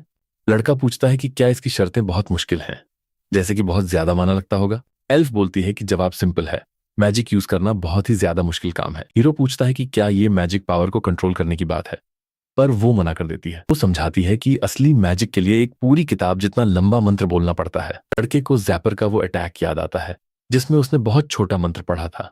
किताब हाथ में लेकर वो कहता है कि मैंने आज तक लड़ाई के बीच में किसी को इतना लंबा मंत्र पढ़ते नहीं देखा। वो अब तीसरा सवाल पूछती है कि तुझे क्या लगता है वो स्पेल्स कैसे पढ़ रहे हैं। अपना हीरो थोड़ी देर सोचता है और सही जवाब ढूंढने की कोशिश करता है। वो जवाब देता है कि पक्का वो मंत्र पढ़ने के लिए किसी और चीज की मदद लेते होंगे। कहती है कि जवाब सही है, मैजिक के लिए स्टाफ जैसे टूल्स इस्तेमाल होते हैं। वो कहती है कि इस काम को आसान बनाने के लिए मैजिक सर्कल्स का भी यूज होता है, या फिर मन में मंत्र पढ़ना और कुछ पार्ट्स को छोड़ देना। हीरो ये सुनकर हैरान रह जाता है। एल्फ समझाती है कि मैजिक की सबसे अच्छी बात यही है कि जितना ज्यादा तुम सीखोगे उतना ही सिस्टम को चीट कर पाओगे। ये बोलकर वो जैपर वाली कॉल फायर हैमर टेक्निक बड़े आराम से करके दिखाती है। वो समझाती है कि इसे इंकेंटेशन एमिशन कहते हैं, जहां सब कुछ दिमाग में सोचकर लॉन्च किया जाता है। वो कहती है कि ये बेसिक स्किल है, पर रिजल्ट इस पर डिपेंड करता है कि तुम्हें ओरिजिनल मंत्र कितना समझ आया है। एल्फ पूछती है कि क्या वो मंत्र को इमेजेस की तरह सोचता है या साउंड्स की तरह, क्योंकि ये सबका अलग अलग होता है। लड़का अब समझ जाता है कि मंत्र सेम होने के बाद भी असर अलग अलग क्यों होता है। वो मुस्कुराकर कहती है कि एक बार तू ये समझ गया तो तू अपना खुद का स्टाइल बना पाएगा। वो एक साथ कई फायर हैमर्स बुला लेती है और दिखाती है कि वो कितनी एक्सपर्ट है। हीरो बस उन फायर हैमर्स को देखता रह जाता है। वो एल्फ की ताकत देखकर दंग है। वो समझाती है कि इस तरह तू मंत्र का थोड़ा हिस्सा बोलकर बाकी खुद फिल कर सकता है। किताब पकड़कर लड़का बोलता है कि अब मुझे समझ आया कि मैजिक क्या है और कैसे काम करता है। वो उसे एक किताब देती है और वार्निंग देती है कि अगर सिर्फ रट्टा मारेगा तो कुछ नया नहीं कर पाएगा। वो समझाती है कि मंत्र एक ऑर्डर की तरह है और अगर तुझे मतलब नहीं पता तो तू इंप्रूव नहीं कर पाएगा। लड़का शिकायत करता है कि ये तो नई लैंग्वेज सीखने जैसा है और मेरी इंग्लिश तो पहले से ही खराब है। एल्फ बोलती है कि शुक्र मना, क्योंकि इंसानों के पास सीखने के लिए उतना टाइम नहीं होता जितना मेरे पास है। तभी वो लाइब्रेरी में कॉल लेफ्ट स्किल यूज करती है और जमीन पर एक हरा मैजिक सर्कल बनता है। हीरो के माथे पर पसीना आ जाता है। वो काफी नर्वस है कि अब क्या होने वाला है। अभी अचानक लड़का एक जलती हुई जगह पर पहुंच जाता है और डर के मारे सोचता है कि मैं कहाँ आ गया। एल्फ बताती है कि ये स्पेल किताब की दुनिया को सिमुलेट करती है ताकि तू प्रैक्टिस कर सके। वो कहती है कि ये मेरी किताब की दुनिया है जिसका नाम है फायर मैजिक, जो एक स्लाइम को भी समझ नहीं आएगी। लड़का अपनी तलवार निकाल लेता है और आने वाले चैलेंज के लिए तैयार हो जाता है। वो मुस्कुराकर कहता है कि मैं पढ़ाई से ज्यादा लड़ाई में अच्छा हूं और एक्शन के लिए तैयार हो जाता है। हीरो हैरान हो जाता है जब वो देखता है कि उसे कितने सारे दुश्मनों से लड़ना है। एल्फ बोलती है कि आज मैं तुझे मैजिक के सारे एट्रीब्यूट्स और ट्रांसफॉर्मेशन सिखा के ही रहूंगी। दो बड़े आग के सांपों से घिरने के बाद लड़का पूछता है कि क्या मुझे ये सब क्लियर करना है। लड़की मुस्कुराकर उसे चैलेंज करती है कि अब तू ये तो नहीं कहेगा कि ये मुमकिन नहीं है। एक बहुत बड़ा आग का मॉन्स्टर आता है और हीरो पर हमला करने की तैयारी करता है, पर अपना हीरो मुस्कुराते हुए नहीं बोलता है और लड़ाई के लिए तैयार हो जाता है। आइस मॉन्स्टर के सामने खड़े होकर हीरो अपनी नई शक्तियों का इस्तेमाल करने के लिए तैयार है। एल्फ उसे मुस्कुराते हुए देख रही है। उसे इस ट्रेनिंग में बड़ा मजा आ रहा है। वो मुस्कुराहट के साथ कहता है कि मैं इसे बस एक चुटकी में खत्म कर दूंगा। 3 दिन बीत गए और उसी डंजन फ्लोर पर हीरो की खतरनाक ट्रेनिंग चालू है। एक विशाल ग्रिफॉन जोर से चिल्लाता है और लड़के पर अपने पंजों से हमला करने की तैयारी करता है। लड़का अब एक मंत्र पढ़ना शुरू करता है ताकि मॉन्स्टर की विंड एट्रीब्यूट को रोक सके। वो हवा वाला मॉन्स्टर पूरी ताकत से आगे बढ़ता है, पर अपना हीरो डरता नहीं और मंत्र पढ़ता रहता है। वो मंत्र जारी रखता है, पर मॉन्स्टर के पंखों की हवा से वो काफी दूर जा गिरता है। तभी लड़का एयर कैप्चर मैजिक यूज करता है और एक हरे हाथ ने उसे हवा में ही पकड़ लिया। भाई, ये तो एकदम स्पाइडरमैन वाला क्लच मोमेंट हो गया। एल्फ उसे चिढ़ाती है कि तेरे पास मैजिक का कोई टैलेंट नहीं है और उसे डिसाइपल एक फीट बोलती है। जमीन पर पड़े पड़े वो कहता है कि अब मुझे समझ आया कि एडवेंचरर्स लड़ाई के बीच मंत्र क्यों नहीं पढ़ते। लड़की समझाती है कि मैजिक लड़ने के लिए नहीं, बल्कि दुनिया को धोखा देने और उसे बदलने के लिए बना है। फिर भी लड़के को लगता है कि उसने जो स्पेल्स सीखे हैं वो बहुत ताकतवर होने चाहिए। वो हाथ हिलाकर अपनी एक और नई मैजिक एबिलिटी टेस्ट करने की तैयारी करता है। हीरो कॉल स्टोन एरो का यूज करता है और एक टारगेट पर शूट करता है, पर तीर में बिल्कुल जान नहीं थी और वो गिर गया। लड़का ये देखकर सन्न रह गया। वो चिल्लाता है कि ये क्या बकवास है, बिना मंत्र के मैजिक की तो पावर ही खत्म हो गई। सिर्फ उसे याद दिलाती है कि शॉर्टकट लेने से पावर कम हो जाती है। मंत्र दुनिया को दिया गया ऑर्डर है। वो कहती है कि तेरी विजुअलाइजेशन कमजोर है, इसीलिए तेरा मैजिक इतना ढीला है। लड़का समझ जाता है कि अगर पावर के लिए मंत्र पढ़ना पड़ा तो वो जैपर को कभी नहीं हरा पाएगा। एल्फ बोलती है कि ऐसी फेलियर्स अभी और होंगी अगर तूने ढंग से मैजिक नहीं सीखा। वो उसे हिम्मत देती है कि शायद तू अगले एट्रीब्यूट में अच्छा हो और उसे अगले चैलेंज में फेंक देती है। लड़का भागते हुए सोचता है कि शायद उसे अपनी फील्ड मिल जाए, पर अभी भी एक दिक्कत है। वो सोचता है कि क्या जैपर की कोई ऐसी कमजोरी है जिसका वो फायदा उठा सके। दूसरी तरफ जैपर और उसका ग्रुप रात को एक कैंप फायर के पास जमा है। फिर पता चलता है कि यूकी अकेला एस रैंक डंजन में गया है। ये सुनकर वो दंग रह जाता है। उसका एक आदमी कंफर्म करता है कि वो उसे ढूंढ नहीं पाए और वो उसी खतरनाक डंजन में गया है। विलन को याद आता है कि बड़े बड़े ग्रुप्स को भी वहां से दुम दबाकर भागना पड़ा था। वो मुस्कुराकर कहता है कि लड़का चालाक है, वो जगह एवरेज एडवेंचरर्स के बस की बात नहीं है। उसका साथी पूछता है कि अब क्या करें, तो वो बोलता है कि हम भी अंदर जाएंगे। दूसरा एडवेंचरर मना करता है कि ये बहुत डेंजरस है और अभी हमें बाकी मॉन्स्टर्स को भी देखना है। रैपर मानता है कि खतरा है, पर उसे चैलेंजेस में बड़ा मजा आता है। तभी अचानक एक विशाल वर्म मॉन्स्टर निकलता है और जोर से चिल्लाते हुए उन पर हमला कर देता है। विलन बड़े आराम से उस मॉन्स्टर की चटनी बना देता है। चुटकी बजाते ही वो मैजिक यूज करता है और अपनी असली ताकत दिखाने के लिए तैयार होता है।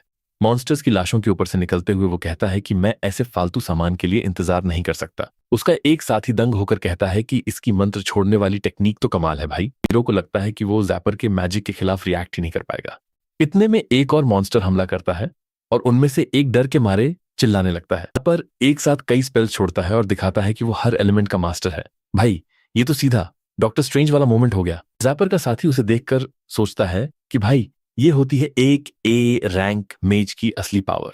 लाशों के ढेर के बीच खड़ा होकर विलन अपने टारगेट का पीछा करने की तैयारी करता है। वो बोलता है कि एस रैंक डंजन्स बहुत खतरनाक होते हैं, हमें जल्दी निकलना होगा इससे पहले कि लड़का बहुत ताकतवर हो जाए। एक एडवेंचरर चिल्लाकर कहता है कि इस तबाही में कई लोग घायल हो गए हैं। जैपर लाशों को देखकर बोलता है कि ये सब फालतू बी रैंकर्स हैं, इनकी कोई वैल्यू नहीं है। भाई ये तो एकदम थैनोस वाली निर्दयी सोच है। उसका साथी चिल्लाता है कि तुम उन्हें बचा सकते थे, पर विलन सिगरेट फेंकते हुए बोलता है तुझे सच में ऐसा लगता है? वो जोर से जमीन पर पैर मारता है जिससे साड़ पता चलता है कि उसे किसी की जान की परवाह नहीं है। हीरो लड़ने के लिए तैयार होता है और उसके पूरे शरीर से लाल ऑरा निकलने लगती है। जैपर कहता है कि अगर मैं अपनी पावर यूज करूंगा तो वो किसी खास को पकड़ने के लिए होगी। एल्फ लड़के को ट्रेन होते देख रही है और उसके चेहरे पर बोरियत साठ दिख रही है। हीरो बुरी तरह थक कर जमीन पर पड़ा है और लड़की कहती है कि तुझमें स्पेशल बनने का कोई टैलेंट नहीं है। रोते हुए अपना हीरो शिकायत करता है कि मुझे लगा था मैजिक सबके लिए सेम है और मैं कुछ छोड़ नहीं सकता। वो बोलती है कि अगर तू मेन एट्रीब्यूट्स में ही बेकार है तो छोटे मोटे इंसेक्ट मैजिक का तो सवाल ही नहीं उठता। लड़का कहता है कि मैंने नहीं सोचा था कि मैं इतना कमजोर हूं, पर अब जो है उसी से काम चलाना पड़ेगा। एल्फ चिढ़कर चिल्लाती है कि थोड़ी सी ट्रेनिंग के बाद मैजिक के एक्सपर्ट मत बन। हीरो कहता है कि नहीं, पर सच में जो भी स्पेल्स मैंने ट्राई किए वो सब बेकार थे। लड़की को गुस्सा आ जाता है और वो बोलती है कि तेरी ट्रेनिंग तो अभी शुरू भी नहीं हुई है भाई। वो समझाती है कि मैजिक दुनिया को बदलने के लिए बना है, ये एक चमत्कार की तरह है। वो काफी सीरियस होकर बोलती है कि मैं हार मानने जैसी बातें बर्दाश्त नहीं करूंगी। प्रोटैगोनिस्ट पूछता है कि फिर मुझे मैजिक में स्ट्रांग होने के लिए क्या करना चाहिए। एल्फ उसे याद दिलाती है कि तूने वियंतो के खिलाफ भी कुछ ऐसा ही किया था। जवाब बहुत सिंपल है। वो मुस्कुराकर बोलती है कि अपना खुद का नया मैजिक बना जो तू यूज कर सके और जो काफी स्ट्रांग हो। वो कहती है कि तेरी नॉलेज अब इतनी है कि तू दूसरों को पढ़ा सकता है। हीरो समझ जाता है कि अगर पुराना मैजिक उसके काम का नहीं है तो उसे अपना खुद का मैजिक बनाना पड़ेगा।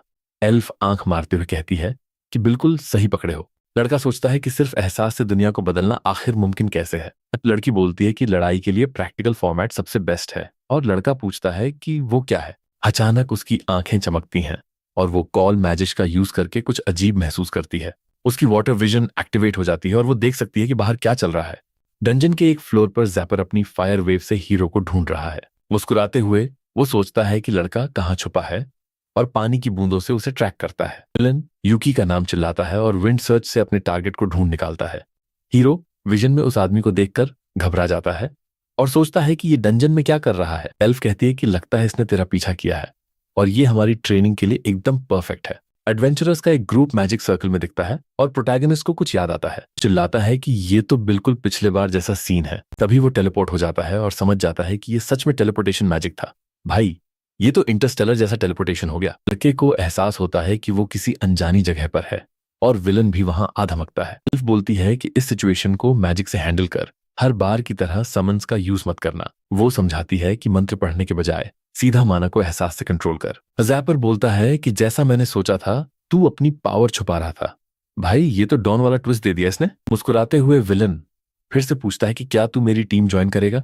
हीरो घबराकर जवाब देने ही वाला था कि तभी अचानक उस पर हमला हो जाता है। तभी वो हुडेड आदमी आइस ब्रेकर डार्क मैजिक से लड़के पर जोरदार हमला करता है। अपना हीरो बाल बाल बचता है और अपनी तलवार से हमला करने के लिए तैयार होता है। विलन बोलता है कि अब मुझे जवाब की जरूरत नहीं है, क्योंकि तेरी बागी आंखों में मुझे तेरा जवाब साफ दिख रहा है। तभी लड़का कॉल स्टोन शेल मैजिक का यूज करता है ताकि दुश्मन के हमलों से बच सके। वो तलवार लेकर आगे बढ़ता है, जबकि बर्फीले तीरों की उस पर बारिश हो रही होती है। ज़ापर उसकी तारीफ करता है कि तेरे पास एक असली तलवारबाज का हुनर है और तू मेरे मैजिक से डरा नहीं। तभी जमीन पर कीचड़ का एक ढेर दिखता है जो हीरो की तरफ बढ़ रहा है। तभी कॉल मडबेंड मैजिक से उसके पैर फंस जाते हैं और वो हिल भी नहीं पाता।